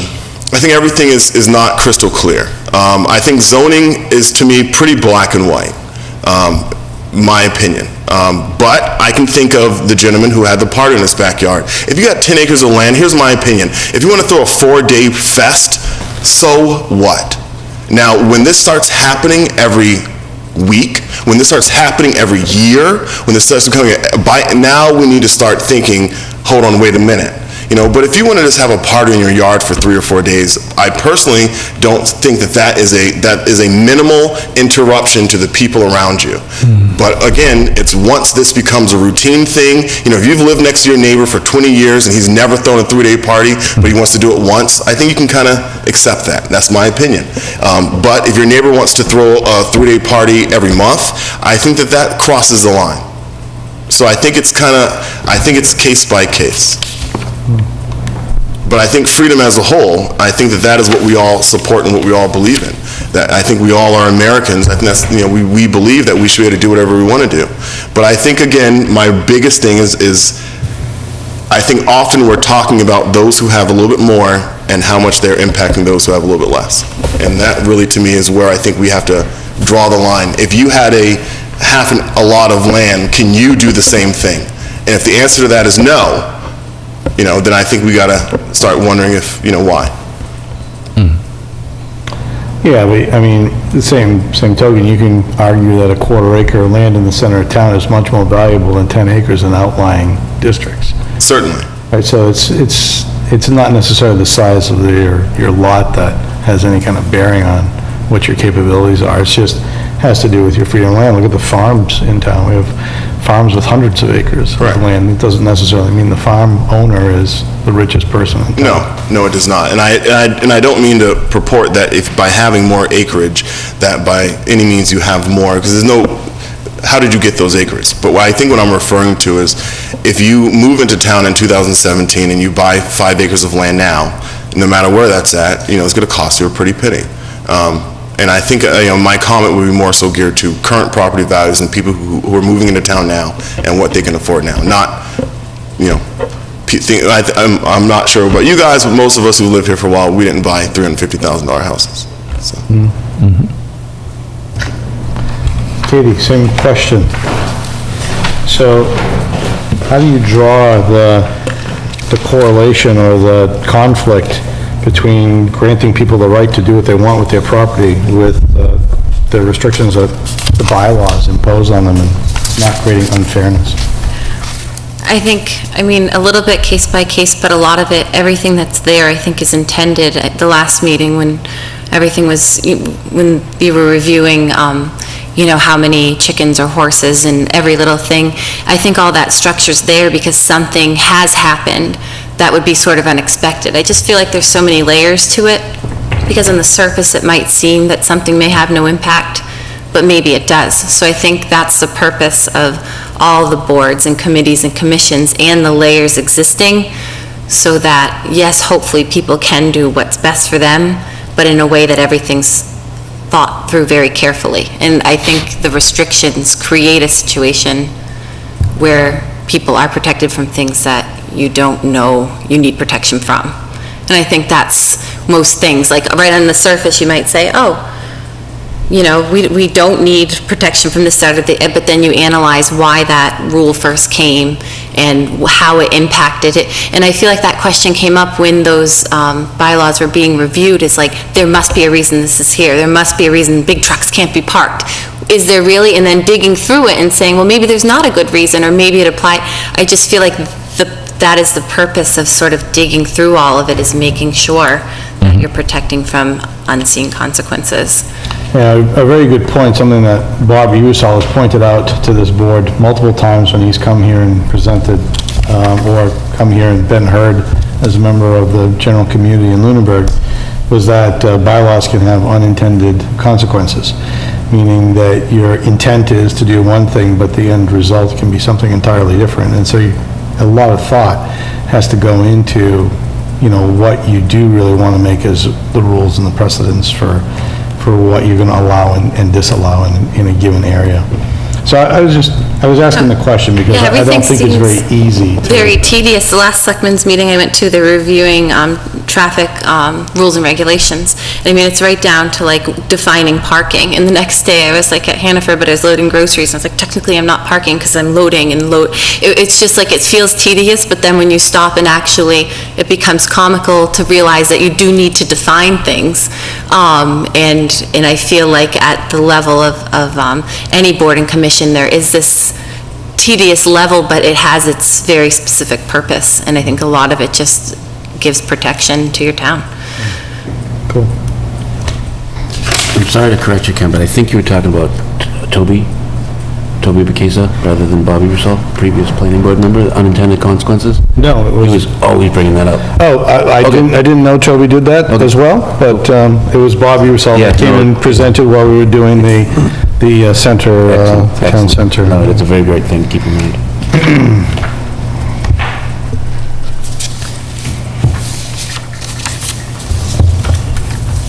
I have a question for both of you. You both expressed interest in joining other commissions and boards.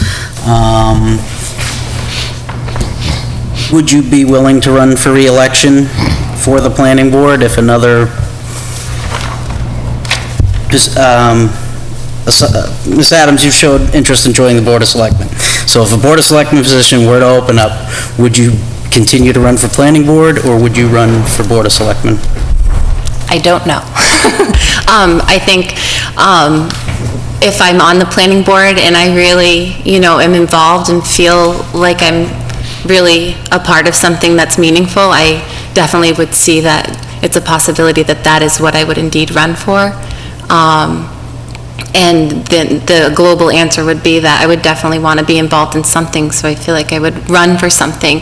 But I can't give an answer to that question because, one, first I have to be there to decide whether or not I stay there. And if I am there, that might be the reason I want to stay there is because I like it. So it's really hard to answer that question. But it's a really good question because I've sort of asked myself that. So, thank you. Thank you. And sorry I didn't really answer it. And Mr. Jeffries, same question, would you be willing to run for re-election in May? I think that I would make that decision over the course of my time with the board. So, Okay. certainly, if the position was vacant going into this election cycle, I would have ran for the position. So I'd like to clarify on that answer. But I think that it's hard for me to presume, what I think would be the best course in a year from now. My interest certainly is that I would be a member of the board, and that next year I would run for the position as well. That is my intention, that's my interest, but I certainly know that, things change, and I am open to, whatever happens. Right. But I'm not interested, unlike Katie in the Board of Selectmen, but, I think she'd make a great selectwoman. I think either one of you would make a great Board of Selectmen member. Because actually, when I joined the board, there was 2 open seats that were empty there was no ballot, no applicants, so I won with 32 votes, which is somewhat sad. But I enjoy it very much, and I'm glad I did it, and it's very rewarding for me anyways, so.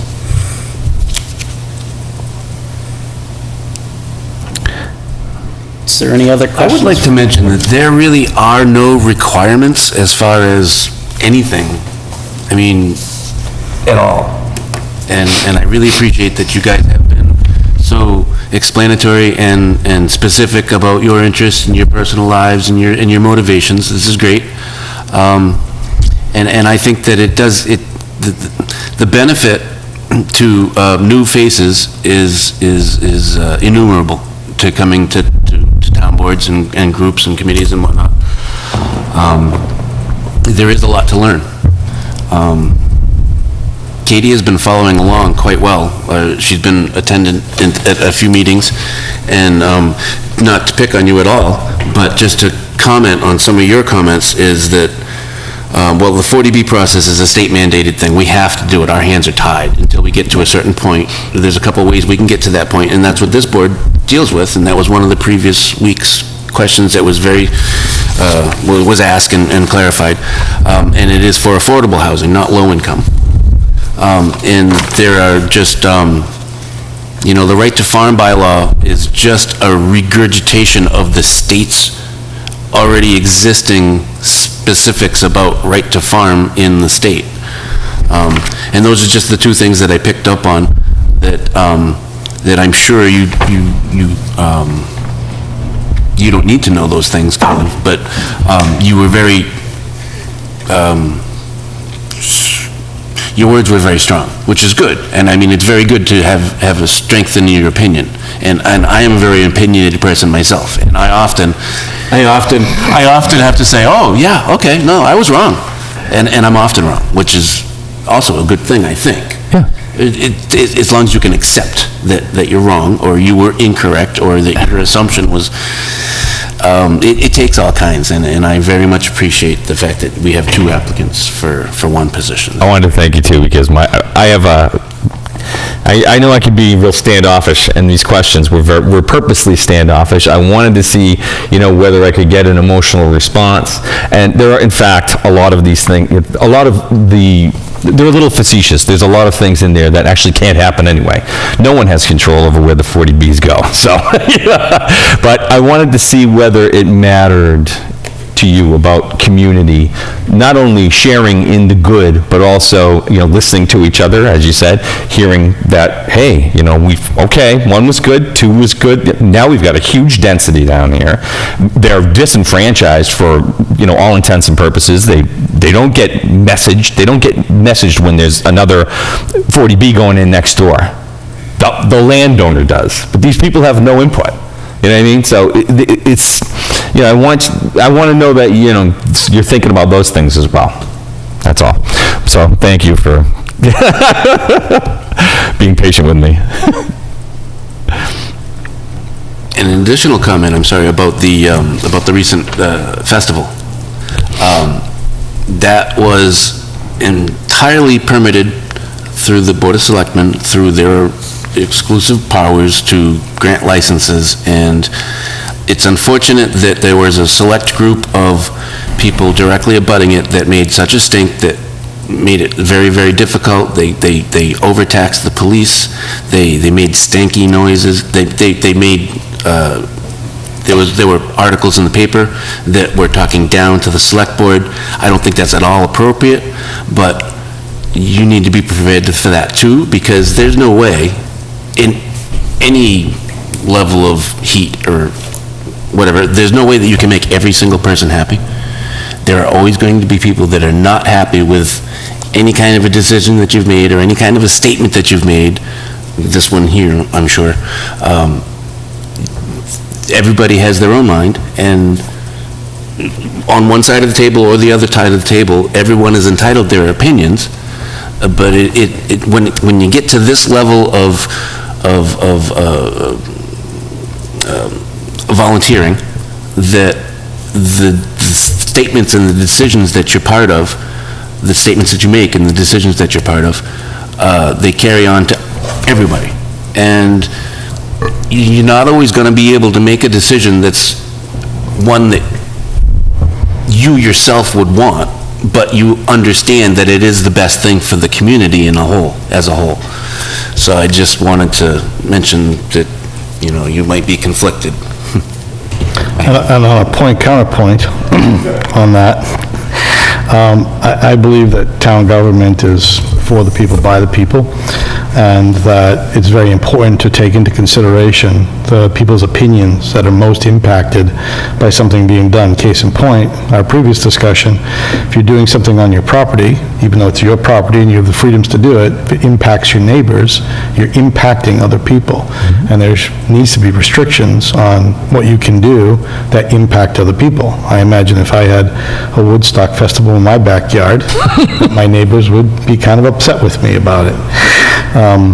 So you have to, one of the things that we often look for in the board is direct feedback from the people that we think are going to be most impacted. And so like when we did the Village Center District, we had charrettes and brought in the people and actually did walking tours through the center of town to discuss what kind of changes we could see happening as a result of that, and tried to very much involve people's opinions, because that's how you shape your rules and regulations that are going to meet the needs of the town and be as minimally invasive as possible. And particularly because the rules and regulations that we set forth have to be approved by the town, vote as well. So, there are cases when a single body gets to make a decision about an event, so to speak. But a lot of what this board does is lays foundational rules that everybody has to follow for a much longer period of time. And so taking into consideration the public's input. I think that's one of the biggest very, very challenges that, important. like the communication question that you answered, because otherwise, government is very reactionary. If you can't get ahead of it, you're always behind, asking everybody, okay, what's the complaint now? Rather than, how can we shape this thing? How can we get ahead of this discussion, form something that we want instead of something that we're just reacting to, So I know it's, we don't have the answers either, so, but it's an important question. So, to that point, I'm going to pose the question to each of you again, same question. So when a new item comes up for discussion, how do you personally go about researching what you think your position should be? Do you go by your gut feel, or would you go by going out and talking to people? How would you go about making your opinion prior to presenting your opinion? Okay, I'm very research-based, very analytical and clinical, so most often my opinions are formed from fact. And, once I have my opinion, I can defend it because I can show the facts that led me to getting to it. And so I don't typically go with a gut instinct. And some things do have a lot of flexibility in sort of interpreting them and learning about that. And it just, by being so involved in town hall, I've had like a really good opportunity to get involved and learn about different things that have been happening over the past 6 or 7 months. And the Unifier Festival was one of them. There's so much information there that was misunderstood or misrepresented, and so understanding it became, just important to me by following it. And so I even went and had a tour of the festival on Friday, and was able to see what everybody was doing. And so I think it's just, for me, I research and analyze and learn anything I do so that I can actually form an opinion. And that's just sort of how I go through life. And I definitely would apply it to each and everything like I did with that. So, thank you. That was a great answer, Katie. Thank you. I have to actually agree with you on that one. I think that I do very few things by gut. I think that my gut is wrong, and I think that it comes, usually my gut's right on personal to person type things. When you're making personal relationships with other people, those are usually gut moments. But I'm not convinced that anything in government should be gut. I think everything should be based upon research, information, consensus, and getting an understanding of people's opinion. I do agree with what you both said about the impact. I think that was kind of mentioned in some of my answers as well, was, you have to figure out the impact to other people. If something comes before the planning board, I'd say that my first step would be, who does this affect? Who does this affect? And what are their opinions? And if we don't know, then can I knock on someone's door and find out? Can I make a phone call and find out? I think that, that's kind of how I feel about things. You gotta, sometimes people have to be, I would have no problem, as an example, with, you mentioned the abutter problem, is that something's going on to a community, and the only people who get the right to know are the people who abut the property.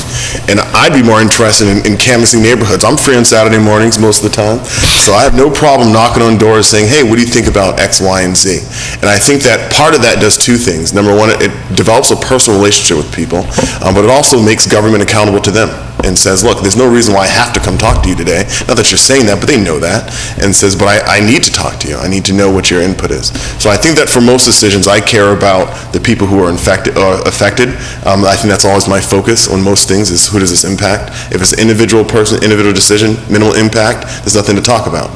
But once you're affecting someone else's right to live free, then there's something to talk about. Thanks. I asked my questions.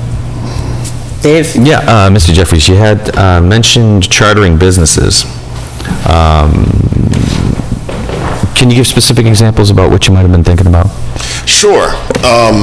We talk about, one of the things I mentioned was like this softball idea, right? We have a lot of land here in town. And, I think one thing that we could do is if we had like a nonprofit, for example, and most things that I think of are nonprofits. If we had a nonprofit that was set up to operate off of, for example, existing town land, and let's say that they went through all the things that they needed to do legally, safety-wise, to ensure that this is a paintball course, right? Now, how expensive is a paintball course to set up? They're cheap, right? It's really, really cheap. You're going to spend most of your money on safety-geared, equipment, stuff like that. That's what I mean, in that way you can have a business like that operating on town land in which all the money goes back into the town. That's an example. Now, have I done any legal research on how you do all this stuff? No. So I don't even know if this is possible. I don't even know if it's legal. I think sometimes you might have to partner with nonprofits and say, hey, here's our need.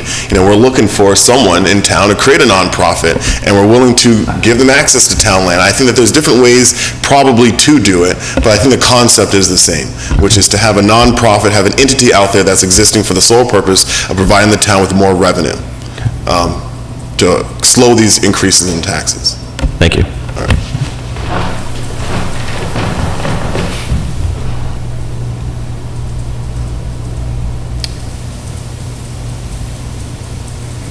So I guess, is everybody satisfied with your questions and your answers? I would like to comment on both Matthew and Ken. It is at times hard. This is sometimes I leave these meetings emotionally drained, and it surprises me. I volunteered for this. I'm not hesitant to make these decisions because I signed up for that. I think both of you possess a lot of qualities we're looking for, able to articulate your opinion, the ability to possibly change minds or even have your own mind changed. So this in itself will be a harder decision than I was anticipating. But no, in all honesty, we have two people that seem to be passionate about it and care about the town and want to contribute. So, and I very much appreciate you both coming forward. And no matter what the outcome, I would encourage both of you to continue that path. Yeah. So. Definitely. We have to choose someone, and hopefully I don't know either one of you personally, so I hope neither of you take it personally. But, and again, it's going to be a tough decision for me, so. It's not going to be just us, though. Well, no, but I'm just speaking personally. Yeah, That's right. I'm just speaking You still have personally. to vote in public. We can, you can't hide? No, and I'm happy to give my reasons for whether way I choose to vote and to give reasons to both, either who gets my Yeah. vote and who doesn't. Again, I gotta say, I'm very impressed with both of you. I think you'd make great select people and stick with it. Do you have any questions for us, or any comments, or put you on the spot? Turn the tables a little here. Sure, I wanted to get back to the Whalum. Absolutely. I wanted to go back there. So if I can just get a better understanding, realistically, if I can just get a better understanding, we understand that that part of town, the Whalum District, certainly has, access roads to get into Fitchburg, access to get into Leominster, Old Whalum Park. Yeah. I think what I'm getting at is, when I talk to people in my neighborhoods, okay, what stands out is that they have an overlay, okay, but that overlay seemed to be very targeted at one specific opportunity for one specific developer. And what's that one specific opportunity, and what's... The Emerald Park. Place. Emerald Place, yeah.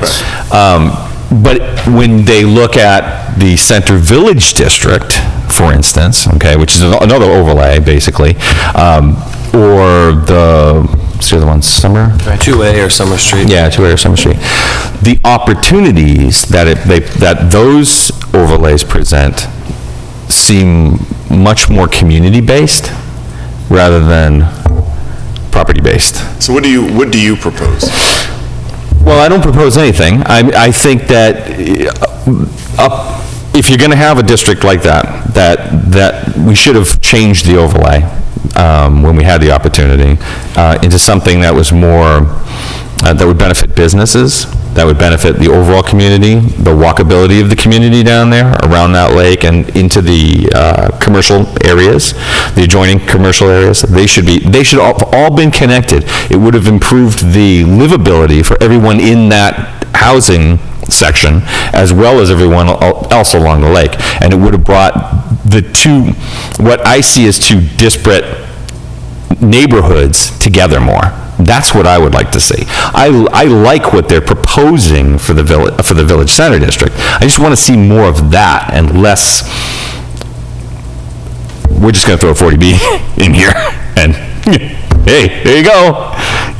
I want to see more planning down in that area, more attention to, when there is open space available, picking it up. There was even some discussion back 4 or 5 years ago about a chunk of land down there that the town owns and just getting rid of it, just selling it. It was like the last piece of open land in that area, and they're just gonna, who cares?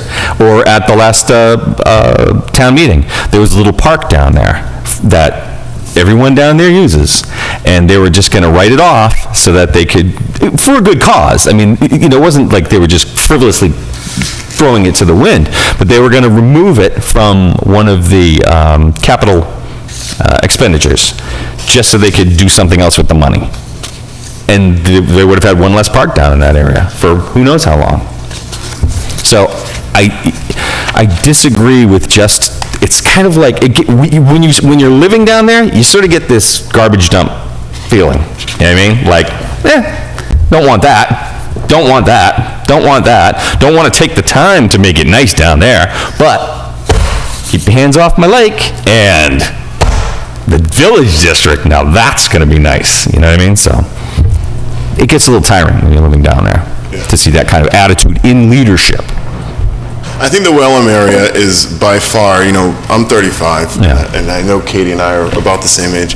And I think that for most people who are around our age, that living in Lunenburg is expensive, and it's probably difficult. And the Wellham area is the most affordable part of town, realistically, to buy a home. The average price down there is about $220-ish, to $250. So I think that anything that comes forward, when we go into the Shirley part of town, and in that area, you don't really see any developments, and I agree with you. You go towards the Townsend part of town, and there's really nothing there.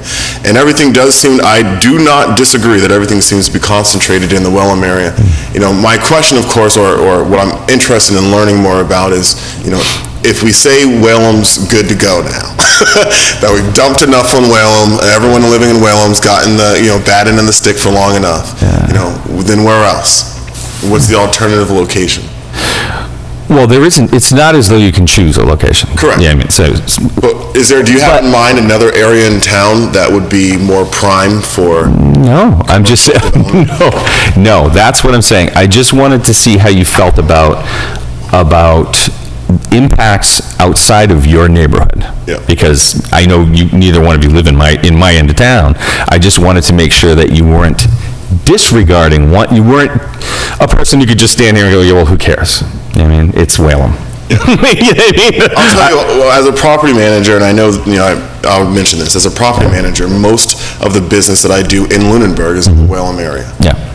Where we have a lot of seniors who live over there who need assistance managing their homes, a lot of young people moving in. So most of my work is concentrated in Wellham. Most of my clients in Lunenburg are from Wellham. So I feel like I'm the most familiar with that area, and that's why when you worded the question, I've never heard anyone say exploitative, because I think a lot of the young people moving in are like, my kids get to go to school in Lunenburg. Yeah, no, I think that was the wrong choice of words, but I just wanted to see how you felt about community, whether your community included all areas of Lunenburg or just your area of Lunenburg, because I've heard a lot of that stuff too go on, and I just, it really irks me when I hear people talk about, just their area. I think that when I think of community, what I think of are not just the people who've lived here for 30 years or 40 years or whatever. I also think of the people who are moving in.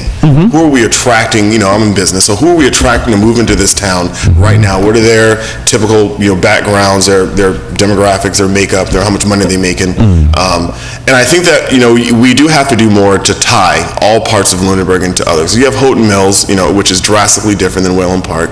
And, as you go around this town, I think that the lifestyle generally, though, is all tied together with the school system.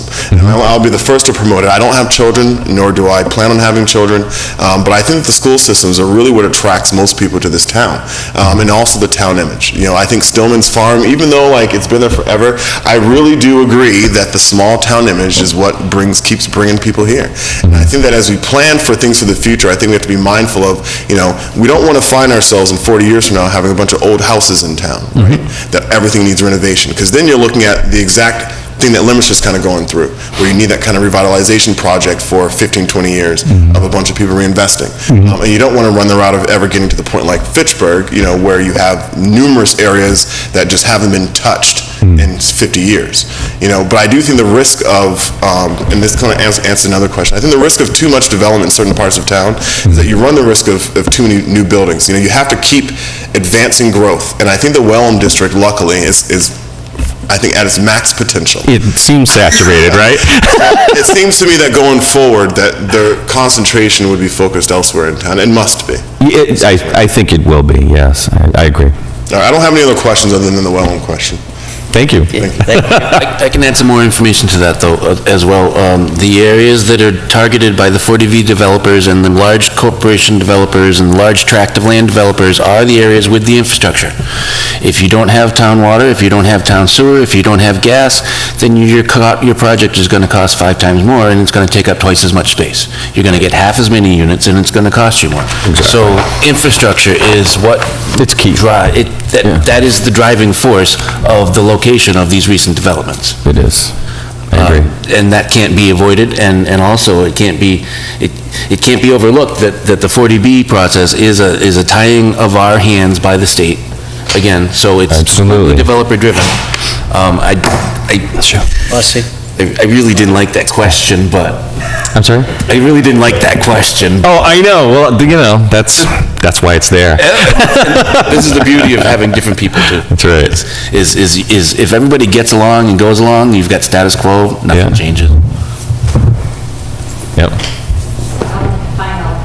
Yeah, please. Oh, sorry, Mr. Chair. Go right ahead. No, no, okay. I would like to talk about Whalum, just because I feel like I haven't. I think it goes back again to sort of connecting the municipal government with the development projects. Yes. They're not directly connected, but I know, I'm surprised by Emerald Place, and I don't know the specifics. There's such a lack of open space, green space, there's no playground. Totally shocked by it. Every time a new row went up, I was like, I can't believe they're putting another row. Like, I just couldn't even realize there was space for that. I had a friend living there at the time, and we were taking walks with our kids once in a while, and you'd be like, wow, a row there. Like, how does that make the other rows feel? Like, Yeah. and so I'm not sure, what the rules were there, or why the developer themselves didn't want to give more amenities to make it even more attractive place to be. And then you're like, Well- oh, the amenities, the beach, and then you're like, oh, no, wait, more condos. But if I can interrupt, again, that's what in my opinion, that's what we do, and that's what should have been done by this board when they wrote the overlay district.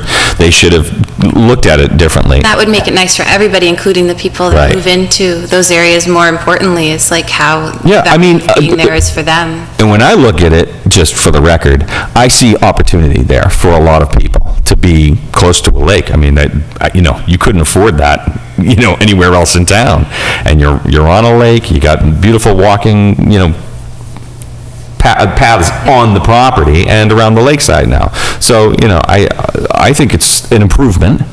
I know that goes against a lot of people who really wish that Whalen was still there, but... I think it connects the municipal part of it in like the playgrounds, and the playgrounds losing some of their equipment, and, I know there's a group trying to work hard on making, Wallace Park better, but I really think in terms of what Lunenburg could do is really look at ways they could enhance, because there is a denser population, there's lots of children, is how they can use land, including that, playground that was cut down, how they can make that a good community space for people to come, and that's where the town can kind of look at what has happened in development that we can't control, but how can we enhance that end of town, rather than maybe, if people feel ignored, how can we make sure that everybody there is getting something that enhances it? Exactly. And the playground is a perfect, and it's being mostly sponsored, just by residents, but then the town can really look at that and say, wow, they're working really hard. This is something the town should do and should focus on. So I think that's where, again, how everything kind of connects.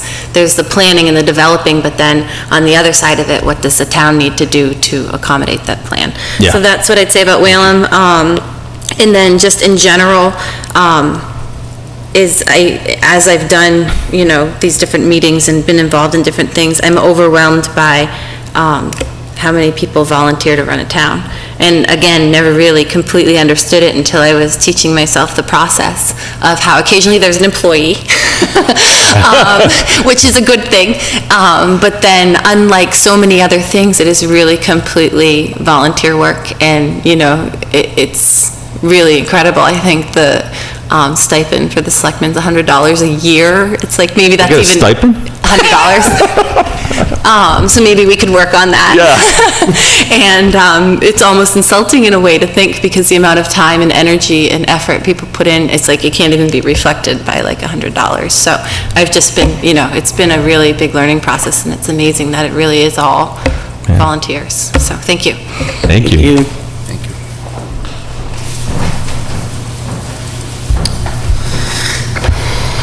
Satisfies everyone's questions? The answers you're looking for, yeah. I would like to possibly break from tradition. I know Adam is also, and Marjorie. Do you have any questions at all for the applicants? I know Adam likes to play Switzerland a little bit over here. But we are a team, and I view us as a team, and without you two, we certainly couldn't do, I think Marjorie is the unsung hero of the planning board. But if you have any questions, she keeps me organized, that's for sure, so. No, I didn't realize that I would be afforded the opportunity, so unfortunately, I didn't think of anything, but thank you for the offer. Sure. I don't play Switzerland, I am Switzerland. No, the only thing I would like to do is thank you for coordinating your outfits.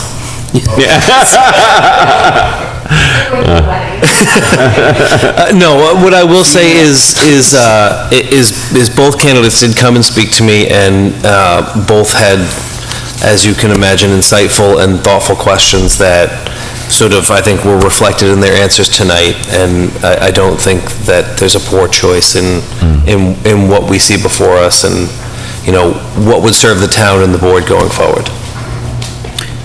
Okay, thank you. And just for their benefit and ours, the process moving forward will be a joint meeting? There's a joint meeting 1 week from tomorrow, That's July 18th. confirmed now? I was told that we are moving forward. Okay. I did follow up, and they said that in order to not restrict the planning board moving forward, they wanted to fill the vacancy, so it is Tuesday, the 18th of July. Okay. And I would expect that it will be somewhat similar tonight, probably a little more limited as far as questioning goes. There may be some opening statements, some general discussion, but my understanding is that they will vote that evening. Okay, and again, just for informational purposes, that is on the agenda for tomorrow night for the Board of Selectmen. There is a planning board questions section of their agenda for tomorrow night, so. Well, they were forwarded the questions that, and any written responses that this board received, and I don't know if they're intending to develop their own series of questions or discuss what was carried on here tonight. I can't say for certain. But the joint meeting is It's a July week 18th. July 18th. tomorrow, okay. Process, yay. Yeah, it just says, the fourth item on their agenda is discussion on planning board appointment process and questions for applicants, just in case anybody's interested in watching that or attending that meeting, so. All right, so I guess we move on. I would encourage you to stay for the rest of the meeting if you're looking for a reason to put you to sleep, but, no, but, thank you very much. All right, minutes approval, from 6/26/17, the public here, well, that's just the regular minutes. Does anybody have No any issues. questions or comments? The minutes approval for the same date for 380 through 400 Electric Avenue. No issues.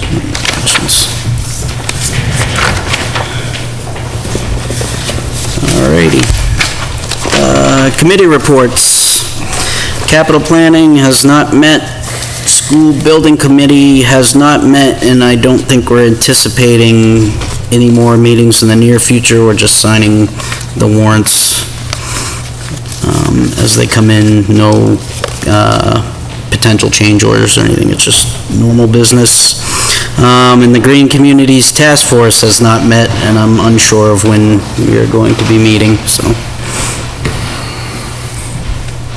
Stormwater Task Force.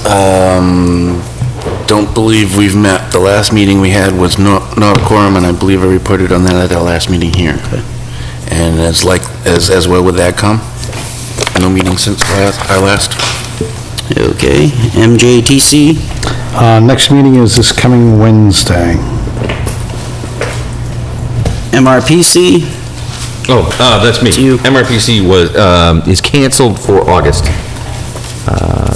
Last I heard. Okay. Am I wrong about All that? shuffled up in the move? I don't know. I know they just moved. You shot me a look like, I don't think so. No, I just know they moved, so I imagine they're still Yeah. settling in. It's traditionally, they pretty much always skip the August Yeah. one anyways, just no one wants to be there. Yeah, MJTC usually does as well, but Yeah. they did not. got something waiting for you. I think they're just looking forward to having a meeting in the new location. I thought they heard you were going to be in town for once. got They it. said they're going to take it while they I can. sent them a note, said I'm gonna be in town. Open Space Ad Hoc Committee has not met, and I have not received any communication, so. Have they had a meeting in the 2 Not- years that you've done the board? Yeah, I don't they think I've heard a committee report since you've started. They have, and I'm sure they will next time they are needed. Dun, dun, dun. That's your extra 5 hours of contribution per year. All right, moving on Brutal to hours. director's items, 380 through 400 Electric Avenue. We got to endorse the plan and decision. Yeah. And then, And if you'd like, we can take the two ongoing items and slip them right up in there, the 40B update and the bylaw priority list, if you'd like. yeah, actually, the definitions and use table, I'd like to, not get into, but Adam and I, sorry. Yeah, and I thought that might fit into, I actually have a memo for you on the bylaws. Okay. So it might be All right, we can do it the two then. might kind of cover the item that you're talking about. Okay. But I'll start with the subsidized housing inventory memo that I sent, I guess it's dated July 6th, so that was last week. It must have been Thursday. Yeah. Where we are right now is, per the state, we're at 4.81%. Now, I'm in the process of getting the 124 units at Whalum Luxury included, because they have their building permits, they're under a comp permit, they're all rentals. They'll qualify for the subsidized housing inventory once they do all their state legal mumbo jumbo with the form. So that will kick us up to 318 units, or 7.88%, which is 2.12% shy of the state mandated 10%. Within the projects that we currently have approved, there are 66 units approved at Tri-Town, 2 buildings of 33 units, which are unconstructed. They have the right within that district to construct up to 204 units. So there's 73 units still on the table within the Tri-Town Estates. And they're exploring some options on that approval and will most likely be approaching the board. It's July now, I would guess sometime late summer, early fall, with some thoughts and potential proposals. They haven't submitted anything formally, so I don't want to go too far into that, but that if they were to build out to 204 units, the remaining 73 would count, which would leave us 13 units shy of 10%. Now, there's also 136 units hanging out in the ether at Hollis Hills. They've been through a court appeal process, and they are ready to build. My understanding is that the current owner of the project is shopping it to other developers, because it's 136 townhouse-style units on a massive piece of property with some considerable site work, and there's, probably somewhere between 6 and 10 years worth of construction to happen there. He's, I will say, in his later years, and I think that a project like that is something he's not interested in undertaking from what I've heard. And you cannot count them unless the building permit's in hand. Correct. We could count them if they were just approved. We could use them as compliance with our HPP, but they're too far gone from that approval process. I see. And that would be a temporary stay as opposed to permanently counting on the SHI. Right. So if someone came in tomorrow and did all of their pre-construction meeting stuff and filed for building permits, once those were issued, we could petition the state and say, here. Now, if they sold them, only a small portion of the units would count. And it would be just under 1%, it'd be 8.84%, is what would qualify. It would- If they sold the units, not if If they they sold the sold- land. Correct. Right, If they not sold upfront. if the units were an ownership model. Right. Of individual ownership, only the actual units that have a deed restriction for affordability would count towards the SHI. If it were a rental property, every unit counts. So that would be 136 units, which would be 3.32% of our 2010 unit count of 4,092, or 4,037. Now, if they do the 2020 decennial census, that count is going to change, and so that 3% would be a huge bonus to have in there, because it would give us that wiggle room. I would expect that...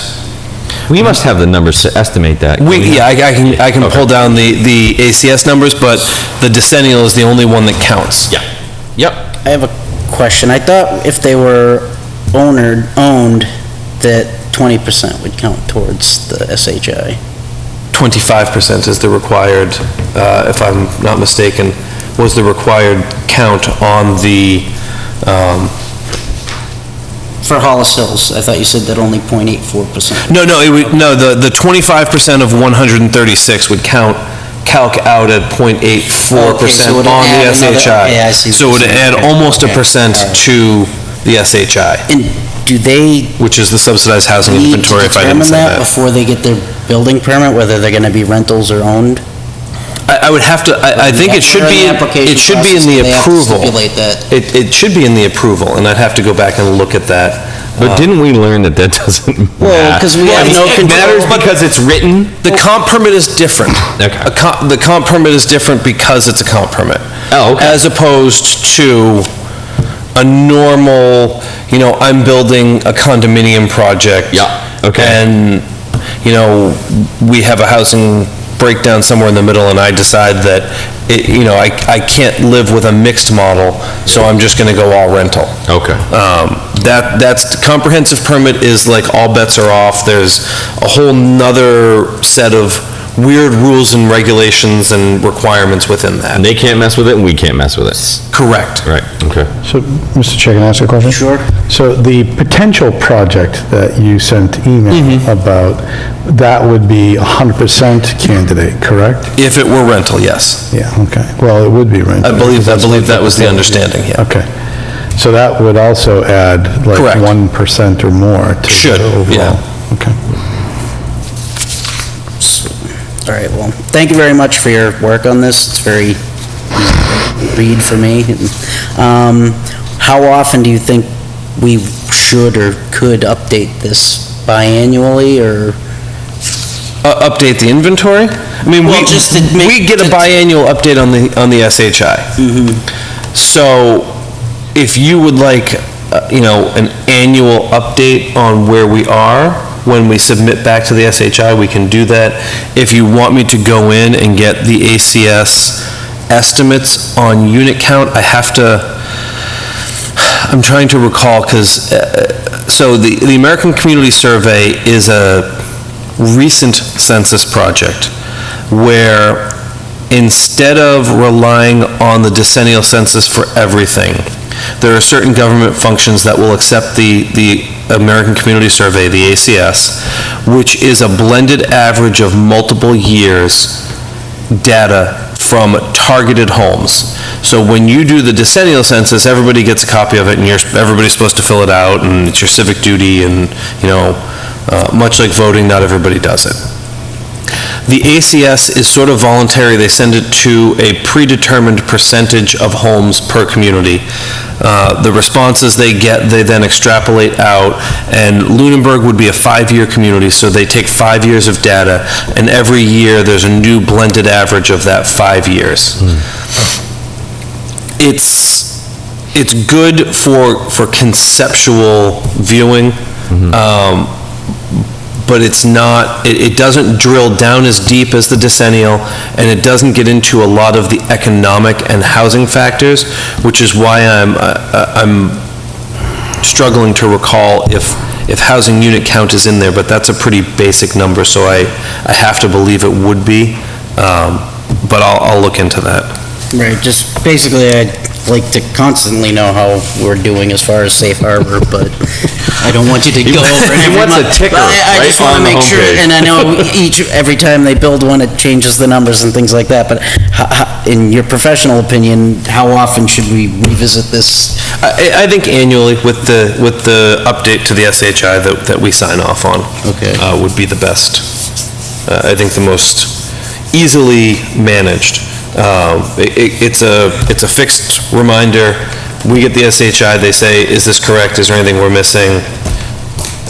We say yes or no, and I can just update you at that point what the numbers look like and where things are if things are moving. Yeah, and then our housing production plan, that affects this, or does this affect that more than?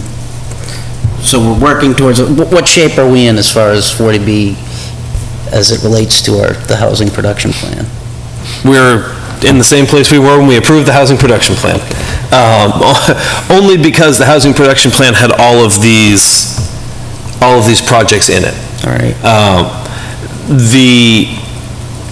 The update would be using the housing production plan, should someone come and file a 40B that is just a ridiculous flaming pile of hot tires. You could say, no, this doesn't meet our community needs, here's what our community needs are, and because of this, you need to alter the comp permit to meet these needs, or, we can maybe deny it and actually get some backup from HAC.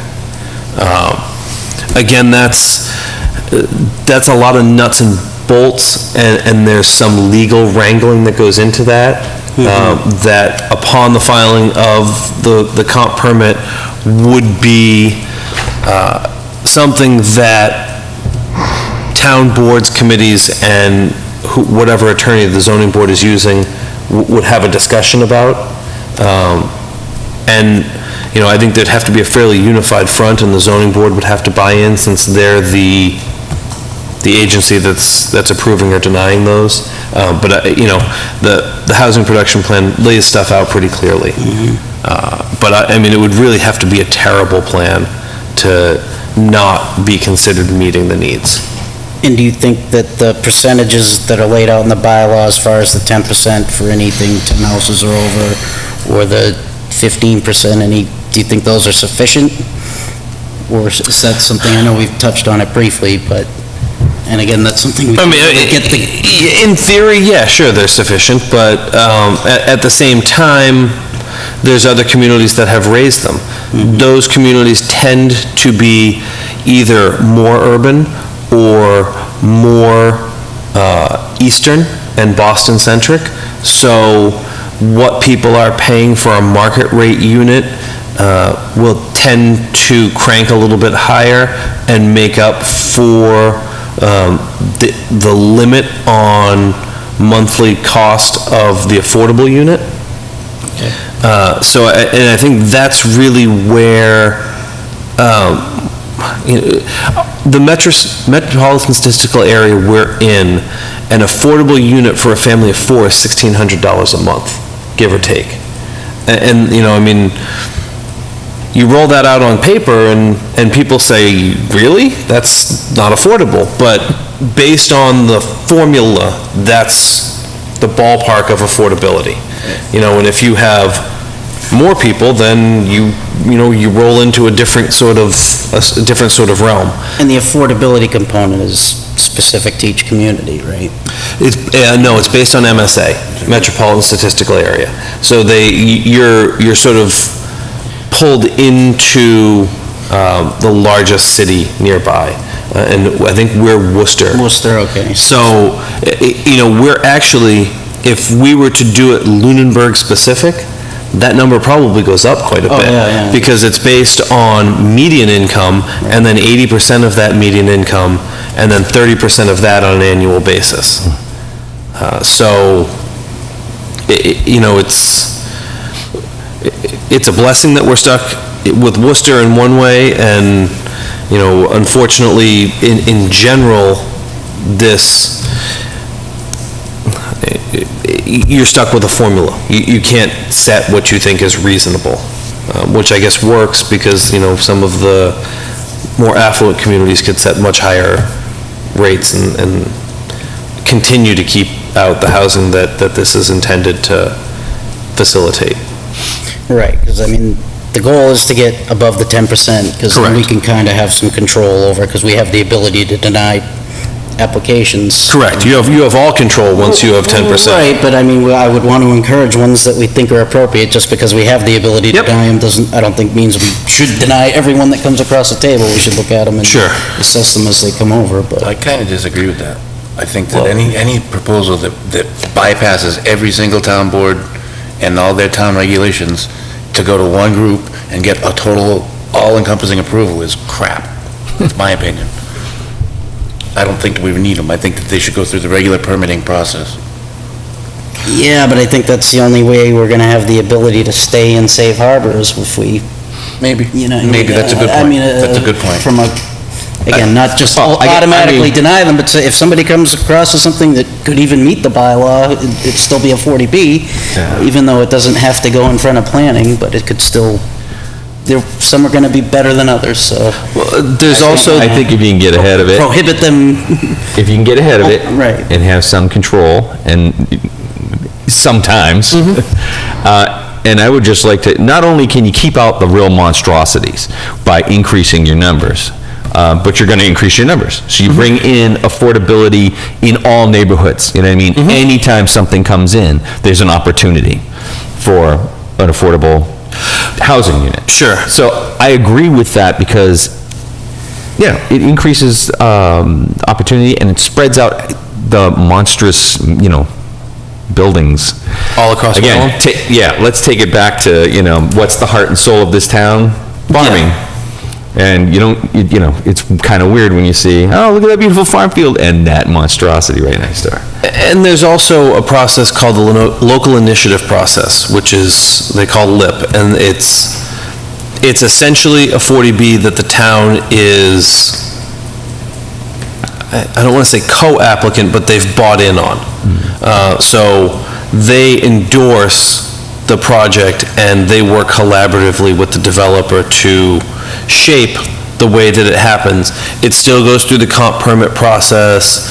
It still has the ability to supersede zoning in certain ways, and it offers a little bit more, they call it a friendly 40B. Usually the developer's willing to work with the town to shape something that is going to have a more positive impact in a variety of ways. Why would they do that? What's the draw for them? Theoretically, the process is easier, and they don't end up at hack after they've come in and said, oh, we're gonna stick this apartment block building in your wonderful colonial downtown, and it's gonna be a square brick building, and It's a we're gonna have... friendlier process for Yes. them, saves Correct. on court costs. Okay. And in theory, some developers are conscientious. They want to build a product that's gonna be successful, is gonna be embraced, that people are gonna say, you know, that turned out wonderful. And so those kind of people are more willing to go through a process like that. And, you know, they're subject to all the same restrictions as a 40B, and they don't come to a room like this and have half the room yelling at them and telling them they're a monster and that they're ruining their lives. But that's entirely optional for them. Oh, entirely optional. Yeah. And honestly, they could approach the town could say, no thanks. And then they end up in the room being a monster. Okay. Sometimes they just say, you know what, then I'm just gonna walk away and not buy that piece of property. And you can deal with somebody else. Okay.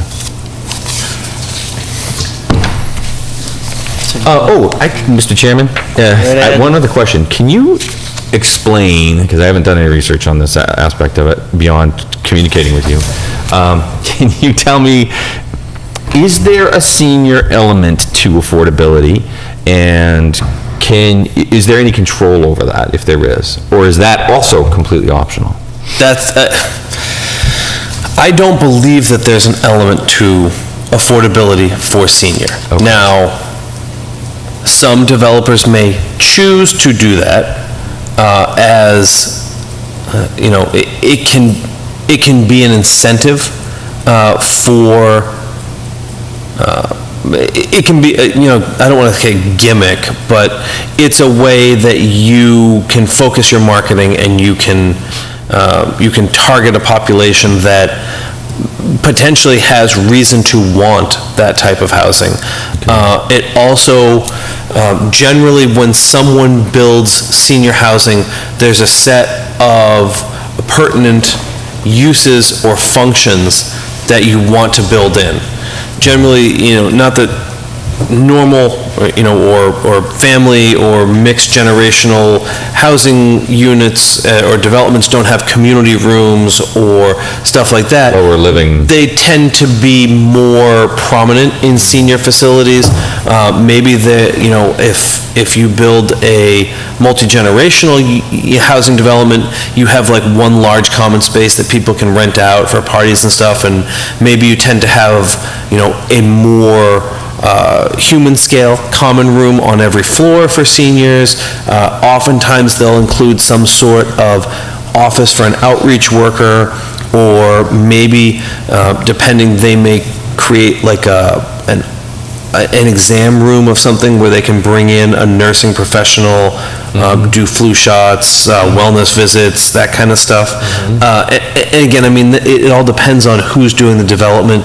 Sometimes it's like, okay, they pull out a set of plans and it's the same plan for multi-generational or senior, and it just depends, what they stick on the door. But no, there isn't a component, but again, doing a local initiative project, that can be something people might propose, because sometimes, right or wrong, communities look at senior housing and they're like, nothing bad can come of this. Whereas they see multi-generational or family apartment living as those people, whatever that may mean. And especially if it's associated with 40B, I think there's a great misconception. I haven't encountered it necessarily in Lunenburg, but I have in many other communities where they say 40B is subsidized housing, and subsidized is vastly different. That's the federal government providing funds for payment of housing. And that's not to say that can't happen in 40B. It's not the purpose or the general tone of 40B. And I also think that when you get multi-generational or family apartment living, there's a belief that it will flood the school system, which, it really can depend case to case on whether that happens. Oftentimes it depends on bedroom count. If you build a lot of one-bedrooms, and not to say that you won't ever have kids or school system kids, but it's not going to be the primary focus. When you build 2 and 3 bedrooms, that possibility increases significantly. And I also think that just the management company and style of family apartment living is critical. There are many conscientious owners out there who take excellent care of their property, ensure that the buildings are maintained properly, the grounds look great, and there are others who don't do as good a job, and it's a cash cow. They know that people are going to live there, they know they're going to get their checks, and they're just turning it over. So I think that there's, especially from communities that spent a long time being rural or bedroom communities, the introduction of different types of housing can bring a perceived problem that may not actually be a reality problem.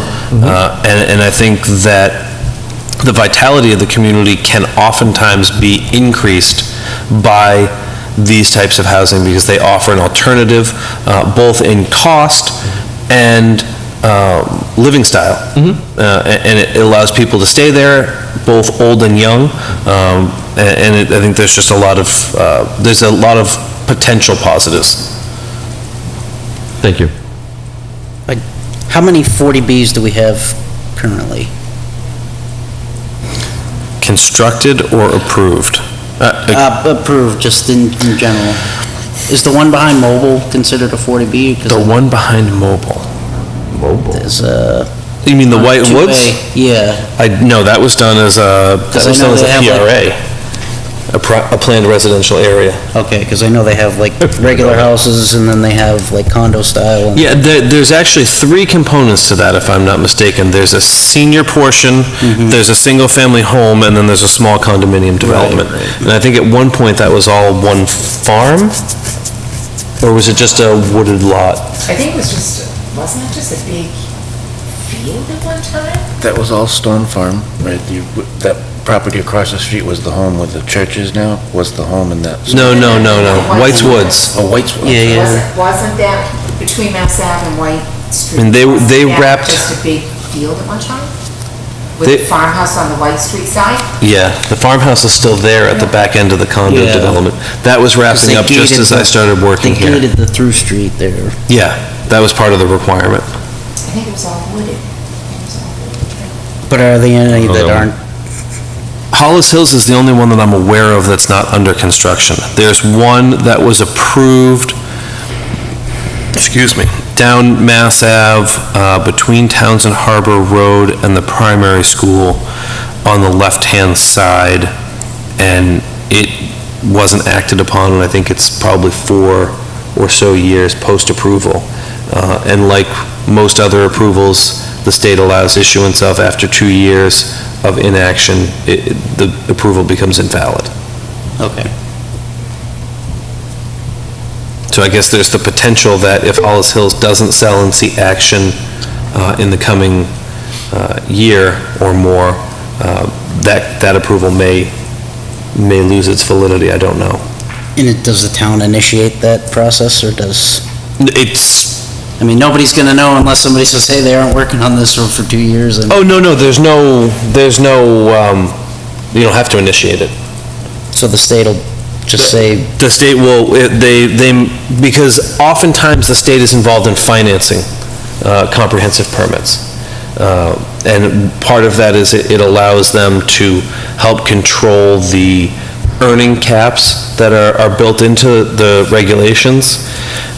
So if they have an approval that's gone and is starting to be past its expiration date, they'll contact the zoning board and say, hey, we haven't seen any movement on this, what's going on?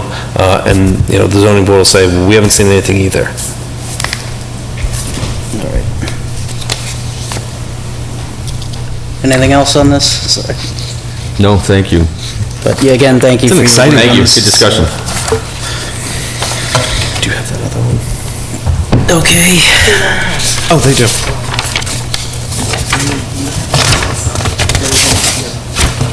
I must have skipped it.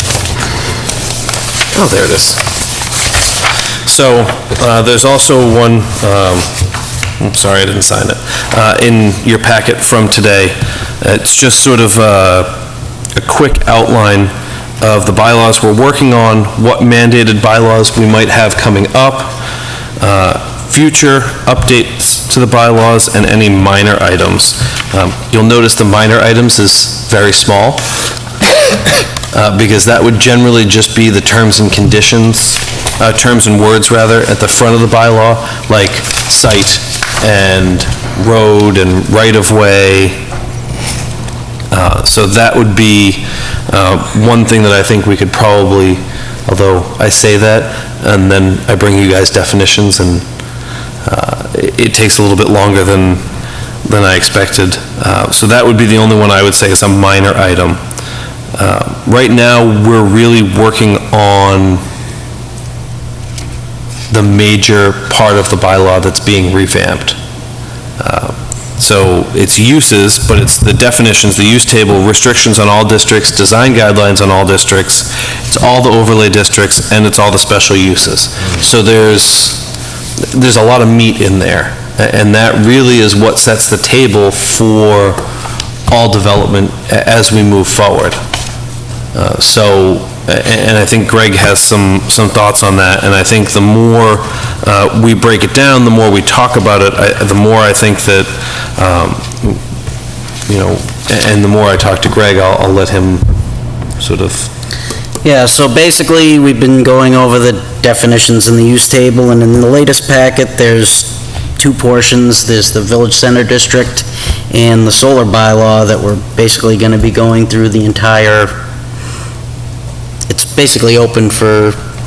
everything. Everything's open, so it's come clear to me that we're probably not going to be ready for special town meeting in the fall, and I believe Adam agrees, and correct me if I'm wrong. No, I would totally agree with And again, that.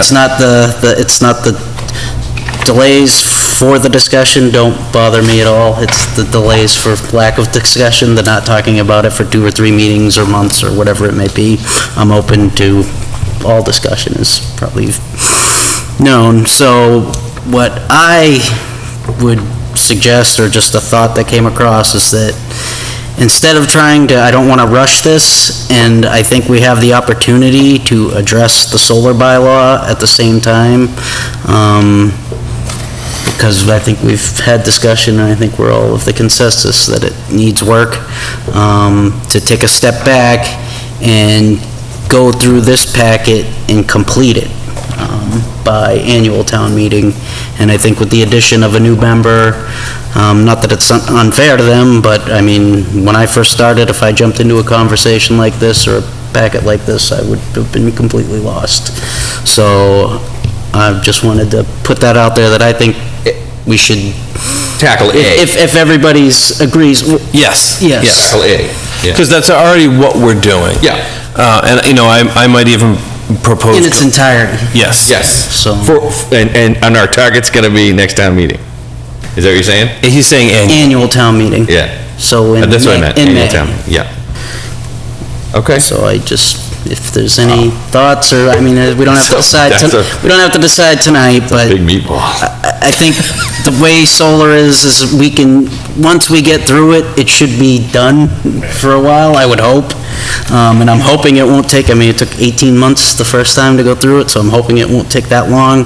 But even if we get into it, we can still get the zoning, get the use table done, and even if we don't completely go through the entire solar bylaw, we'll be in good shape if for some reason we don't meet the deadline. But I think, And I would propose that 1, Roman numeral 1 and 2 are done, outside of reviewing edits.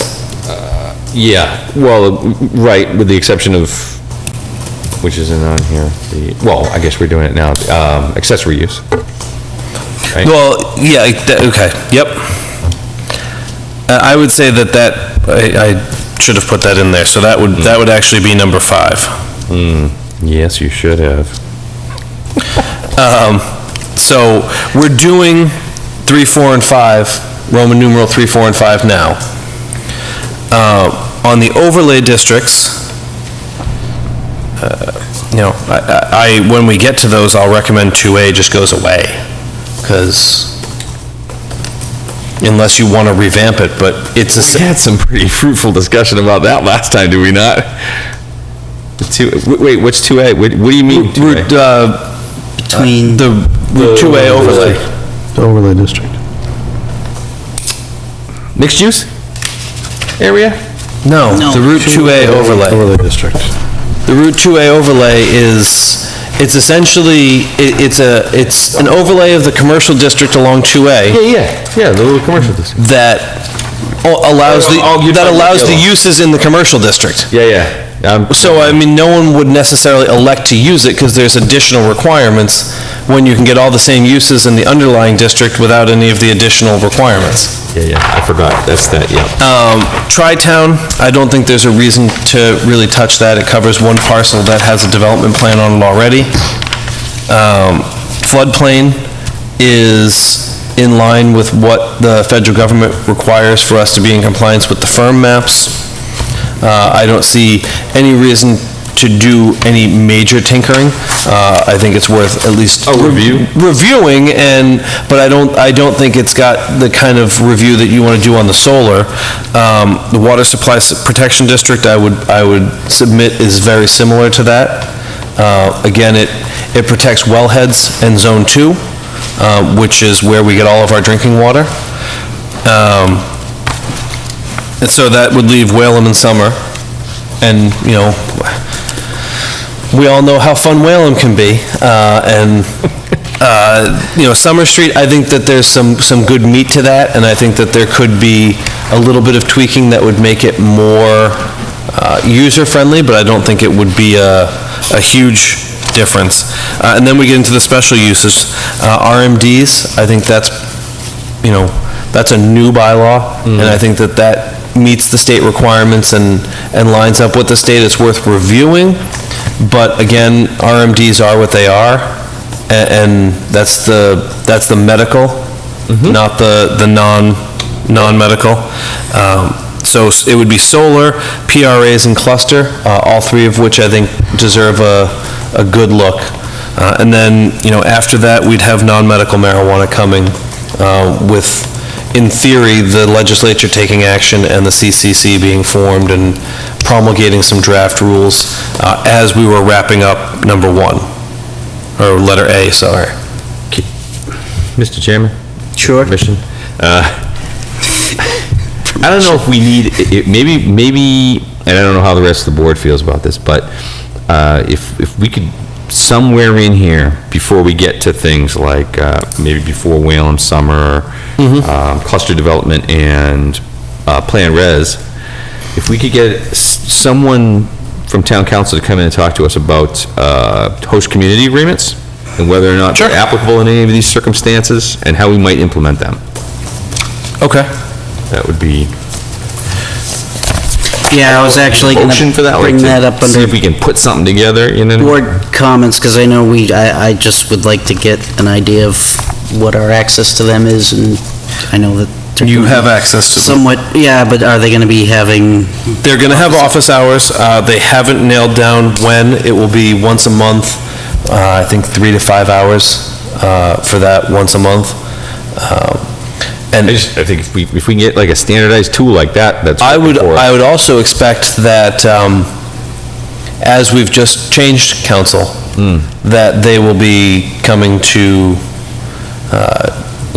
do a little glad handing and introduce themselves and get a sense of who the board is and what the board's doing and where they're at. So, they've been on board for all of 10 days, and I know our lead counsel is away this week. But they are incredibly responsive, and I have spoken with them already. So I'm sure we can set up something to have them come in and have a discussion about that. Great. Can we send them an informal invitation, just to... Any objections to that, just... No, thank you, Mr. Chairman. Okay. And again, I guess we have one outstanding thing, is Yeah, KP Law going to continue on with that? They are. That is the one item KP Law will continue with. And then I guess we have a opinion in hand on a permit that wasn't acted upon, Prospect Street. I would like to, well, I mean, we received an opinion on how we should proceed, but now we're getting a new town council, so I don't know whether or not they're going to agree with that opinion, or how, I would like to ask them how they think we should proceed, or, I mean, if they're the ones that are going to be Should we ultimately instigate defending activity on it or Well, not? that was going to be my question, is that issue is dead at the moment. They've withdrawn without prejudice and walked away.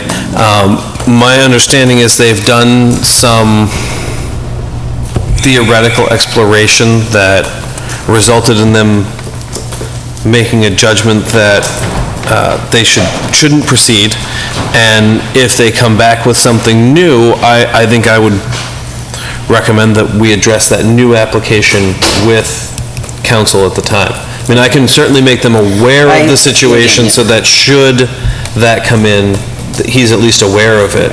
I mean, we haven't officially taken a stance on the opinion, but I'd That's like correct. to kind of get a feeling of new town council's opinion of the old opinion, and I'd like to well, do you understand what I'm trying to, because I want to be prepared when an application... I want to be prepared when the application comes across, that we address it appropriately, as the board sees fit, not just myself, so... Yeah. And I think a discussion with new town council would be helpful with that, so, however you want to view that is...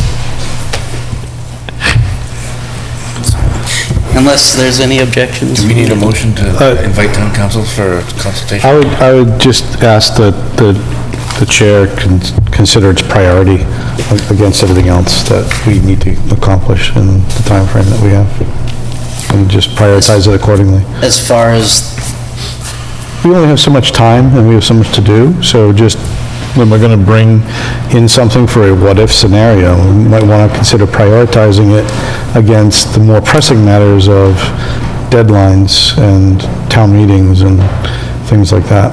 okay. Quite valid point. And again, with this, with the priority list, I mean, I don't want to set goals we can't achieve. And again, I want to hear from you guys, maybe possibly at the next meeting, on if you think we should just continue the way we're going. That's fine as well. I have a comment / question. Sure. As far as the solar bylaw, what about an ad hoc committee? How do we go about producing or creating one? And I guess the more important question is, would that be an appropriate thing to look at for something like that? An ad hoc committee could be groups from this board, groups from select board. Yes, and I mean, I understand what an ad hoc committee is, and, I mean, the fact that they're called ad hoc, they just kind of coalesce and form, and they have no power, and they essentially make recommendation. Well, Open Space is ad hoc committee, right?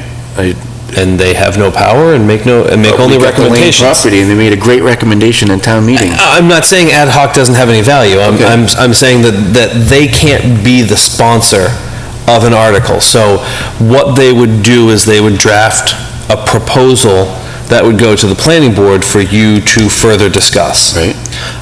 So you certainly could create an ad hoc committee.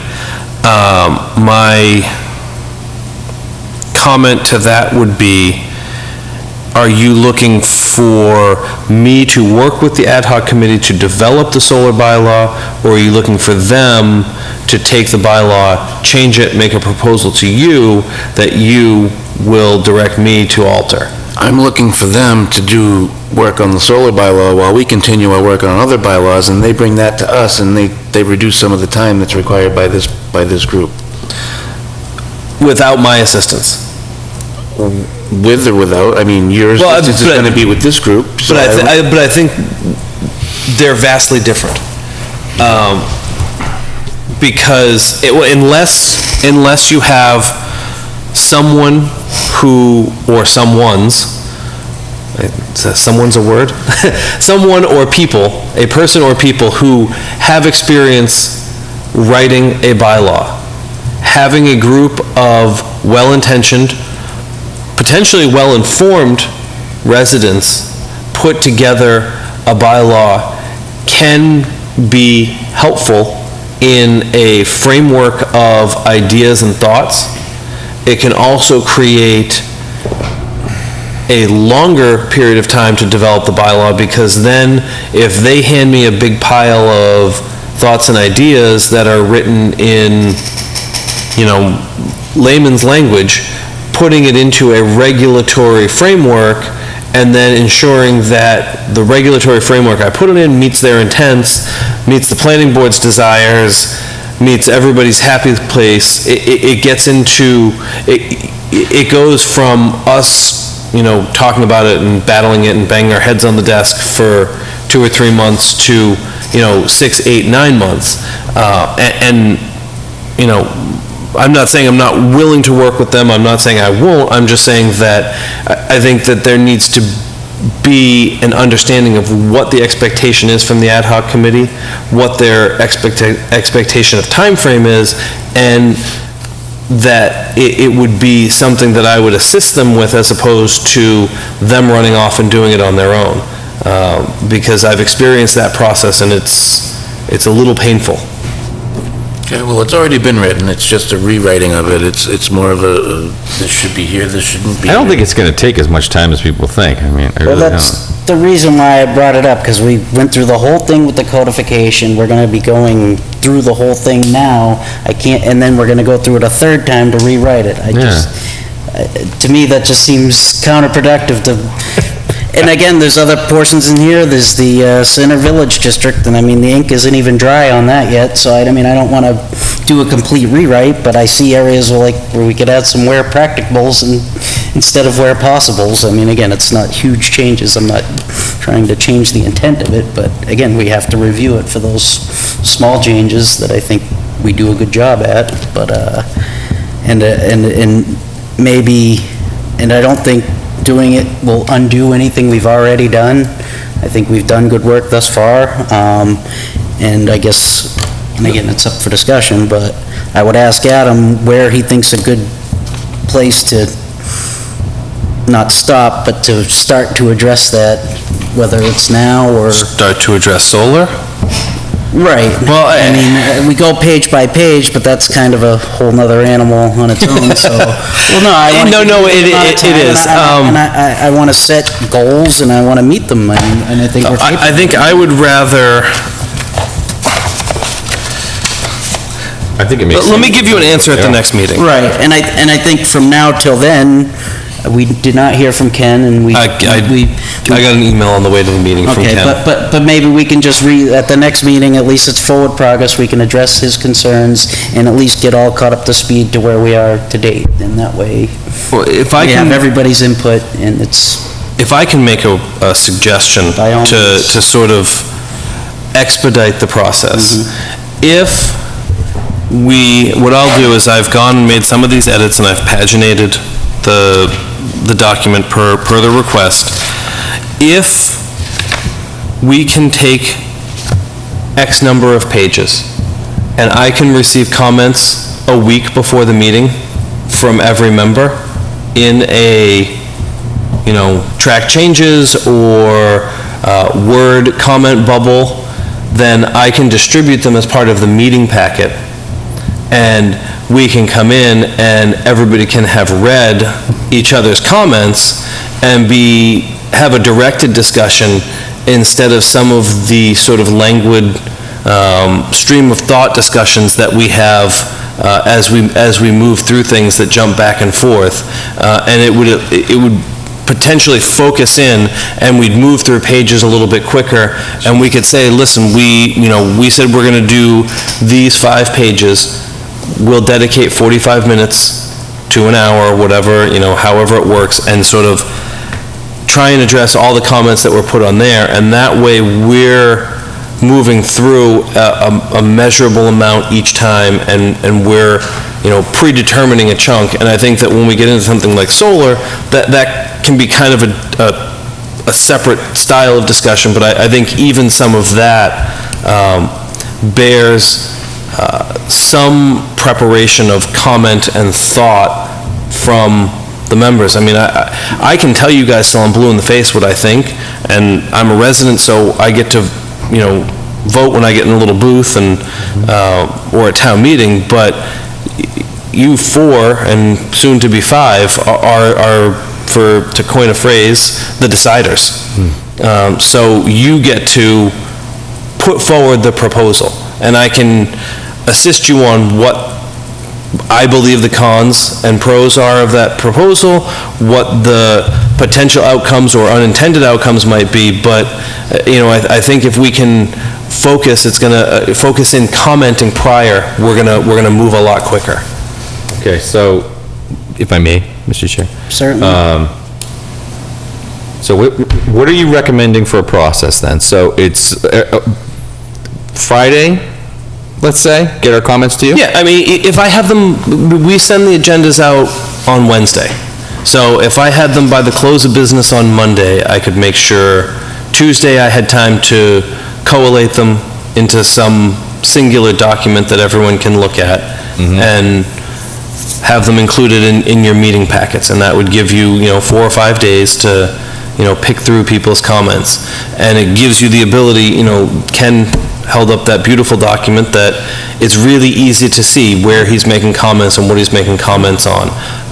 And that way, you don't have to look through 25 pages. You can look at the 6 pages where he made comments. I only use open source material, so I'm not. It's okay, I mean, it's not gonna look like Google Docs and, what's the The other open source stuff does all the same stuff. Use Linux to your heart's content. So, that sounds like a good process. I'm willing to try that. I mean, we gotta, I think we should try something to speed this up a little bit. As far as, if I may comment, the special uses, I think if you keep the outline that you have, special uses are gonna be probably the major topics of discussion, with the exception of probably, what the overlay districts may take some time. Maybe. In places. Yeah. So just leave it like that, and we get as far as we can. Oh, yeah. Because they're not gonna interfere with, an approval at town. I agree, and I mean, I can bang away on thoughts and notes for special uses, especially solar. I mean, I've pitched to you guys all before getting out of KW and getting into footprint, and I can speak to some people I know in the industry. I can, sort of put together an outline of thoughts that you can start to sort of take away from that, and we can see how to either jam it into what we have, or how we can, knock down and rebuild and fit that kind of stuff in. Okay, so you need initial comments by let's say, what? Monday, 4 o'clock. Of the off week? Yes.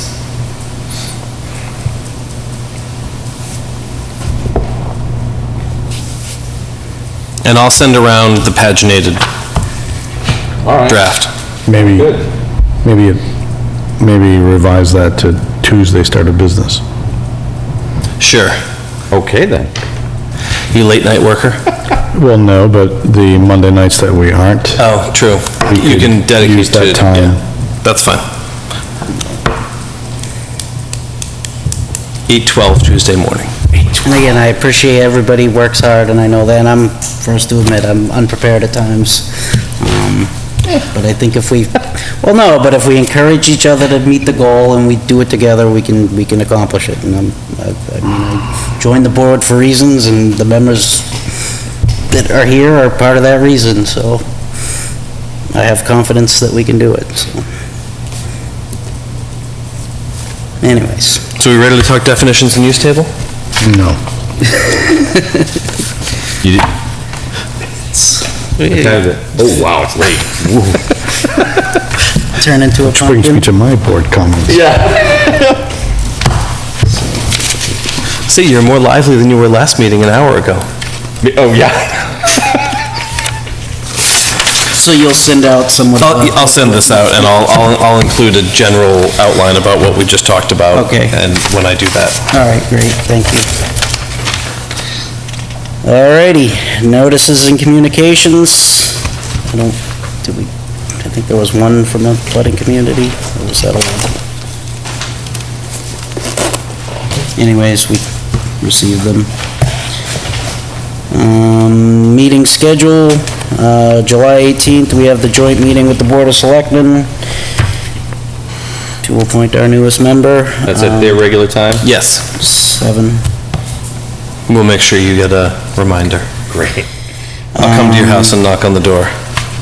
July 24th, we have a public hearing for 40 Pioneer Drive, which is the fiber... Just not S&E Plastics, it is ecological fibers. Ecological fibers. It's if you're heading into Pioneer Drive, it's on the right-hand side. Yeah. It's the last business in Lunenburg, Yeah. Well, the discussion. at least geographically. Didn't show the, So basically, the ongoing items we've Rounding. discussed. 40B, I know we had requested that an opinion be sent to the ZBA. Did you send that yet? I didn't, and,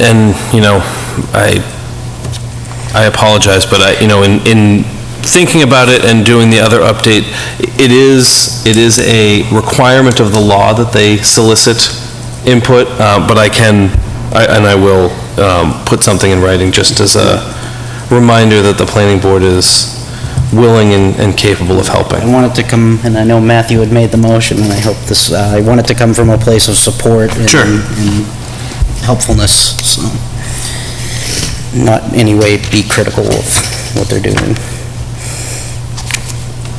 And I guess that's it. Board comments and concerns? You skip public Oh, comment. sorry, public comment. Any public comment from the public? Sure, okay. Board comments and concerns. All right, so I have a couple.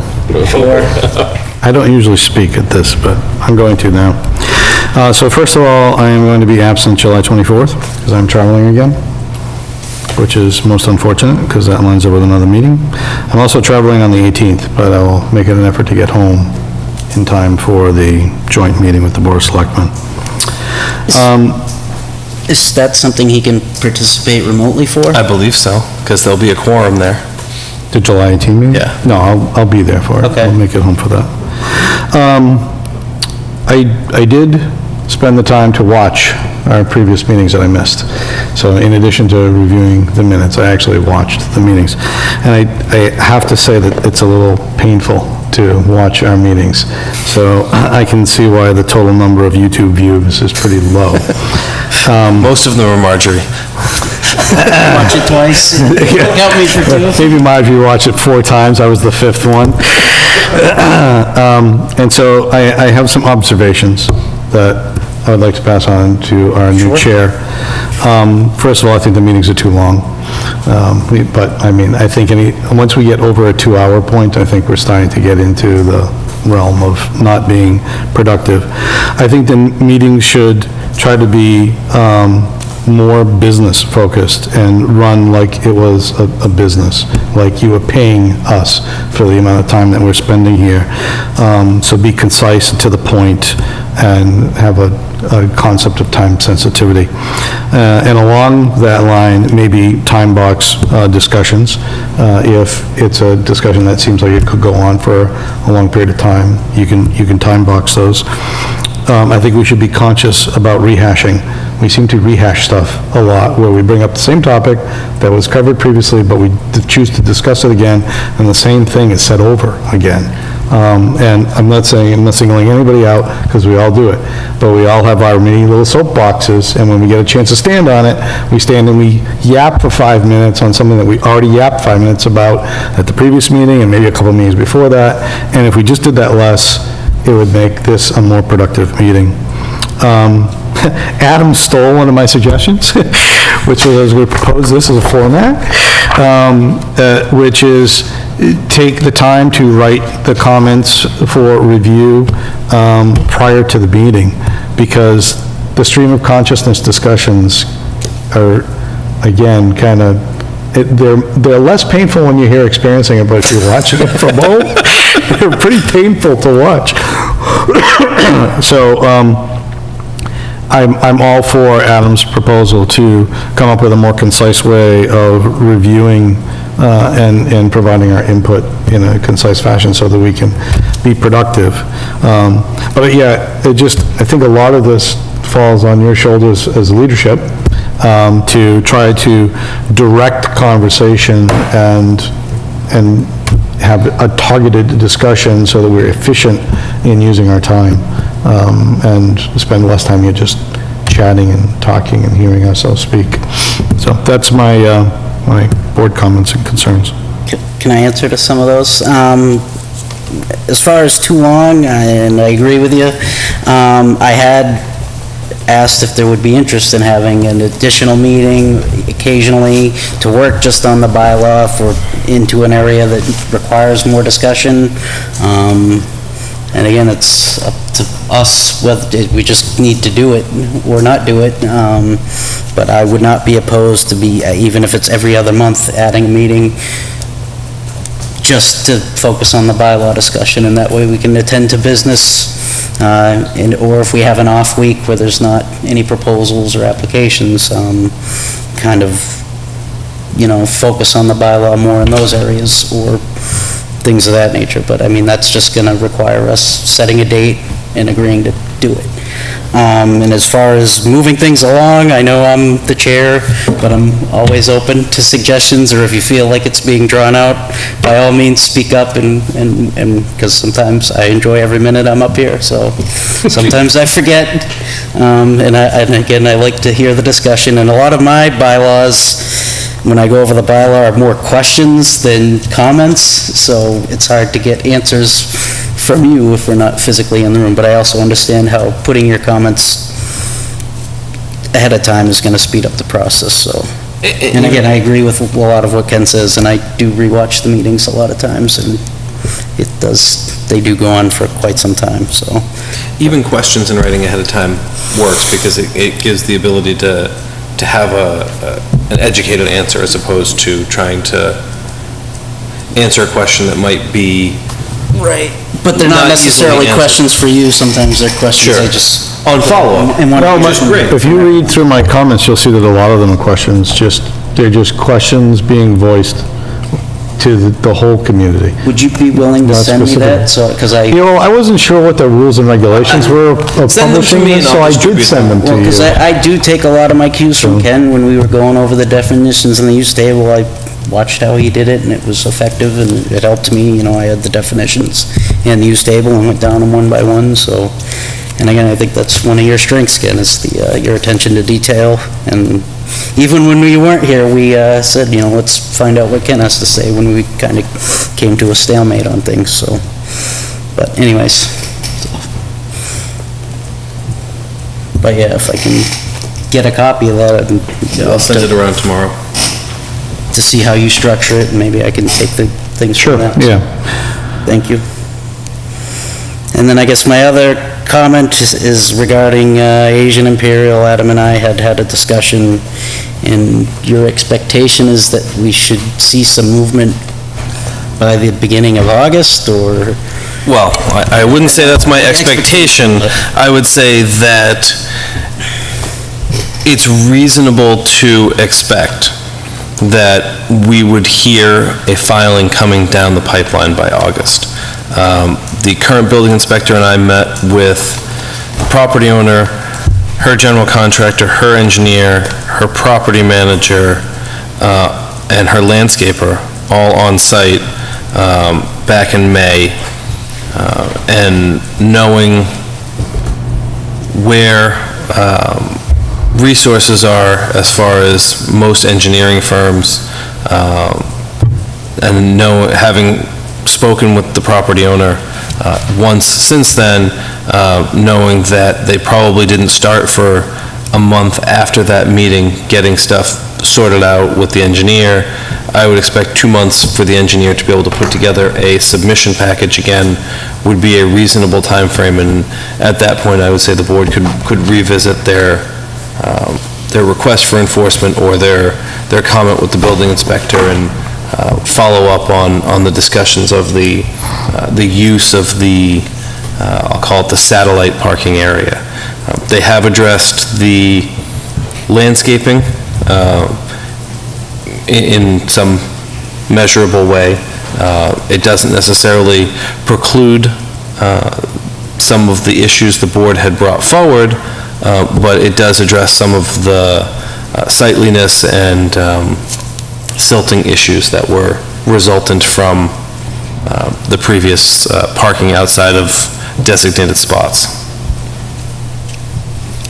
Because I think prior to them withdrawing, we identified a lot of issues with the existing permit, and I'd like to get to the point where we know where they should be and where they're moving forward from. I think they're kind of off of where, with the seating capacity, and again, with the parking outside of the designated areas, are issues that are with the existing permit. And I think At some point, and I know we had discussed possibility of, we do have the ability to do a periodic review, and I know that's just forwarding our concerns to the building inspector or the enforcement agent, but And I think that at some point, we have to address the issues at hand if we don't receive another application, so. Yeah, and I think that the result of that meeting in May was that while there are existing issues with the current permit, the proposal that they envision submitting takes into account the existing property, the currently acquired or the recently acquired property, and putting them together into one proposal that may have multiple phases, and that compliance with the existing permit would be a moving target at the time of that submission, because it would then become compliance with the newly issued permit. So there's taking enforcement on the existing permit for them to be filing an alteration didn't seem to make a lot of sense. Without the filing of that alteration, then, the enforcement becomes a different conversation on the existing permit, because they're not moving forward with what was previously discussed. And so I think that's where I suggested that we wait for them to do that, to carry out that periodic review. Right, but again, we gave them the opportunity to ask for a lengthy extension to address these things, and I don't think asking them to adhere to the existing permit is any kind of a burden. That's what they proposed, and that's what was agreed to with the decision, so I guess we can address it in August, but at some point, I want to have them either have a new application or be in compliance with their existing permit. Correct, and I think that's... And that's all I'm saying. And that's why I suggested August, because I think that's a reasonable timeframe to have had the new application, and if not, then, the board can certainly move forward with that periodic review. All right, thank you.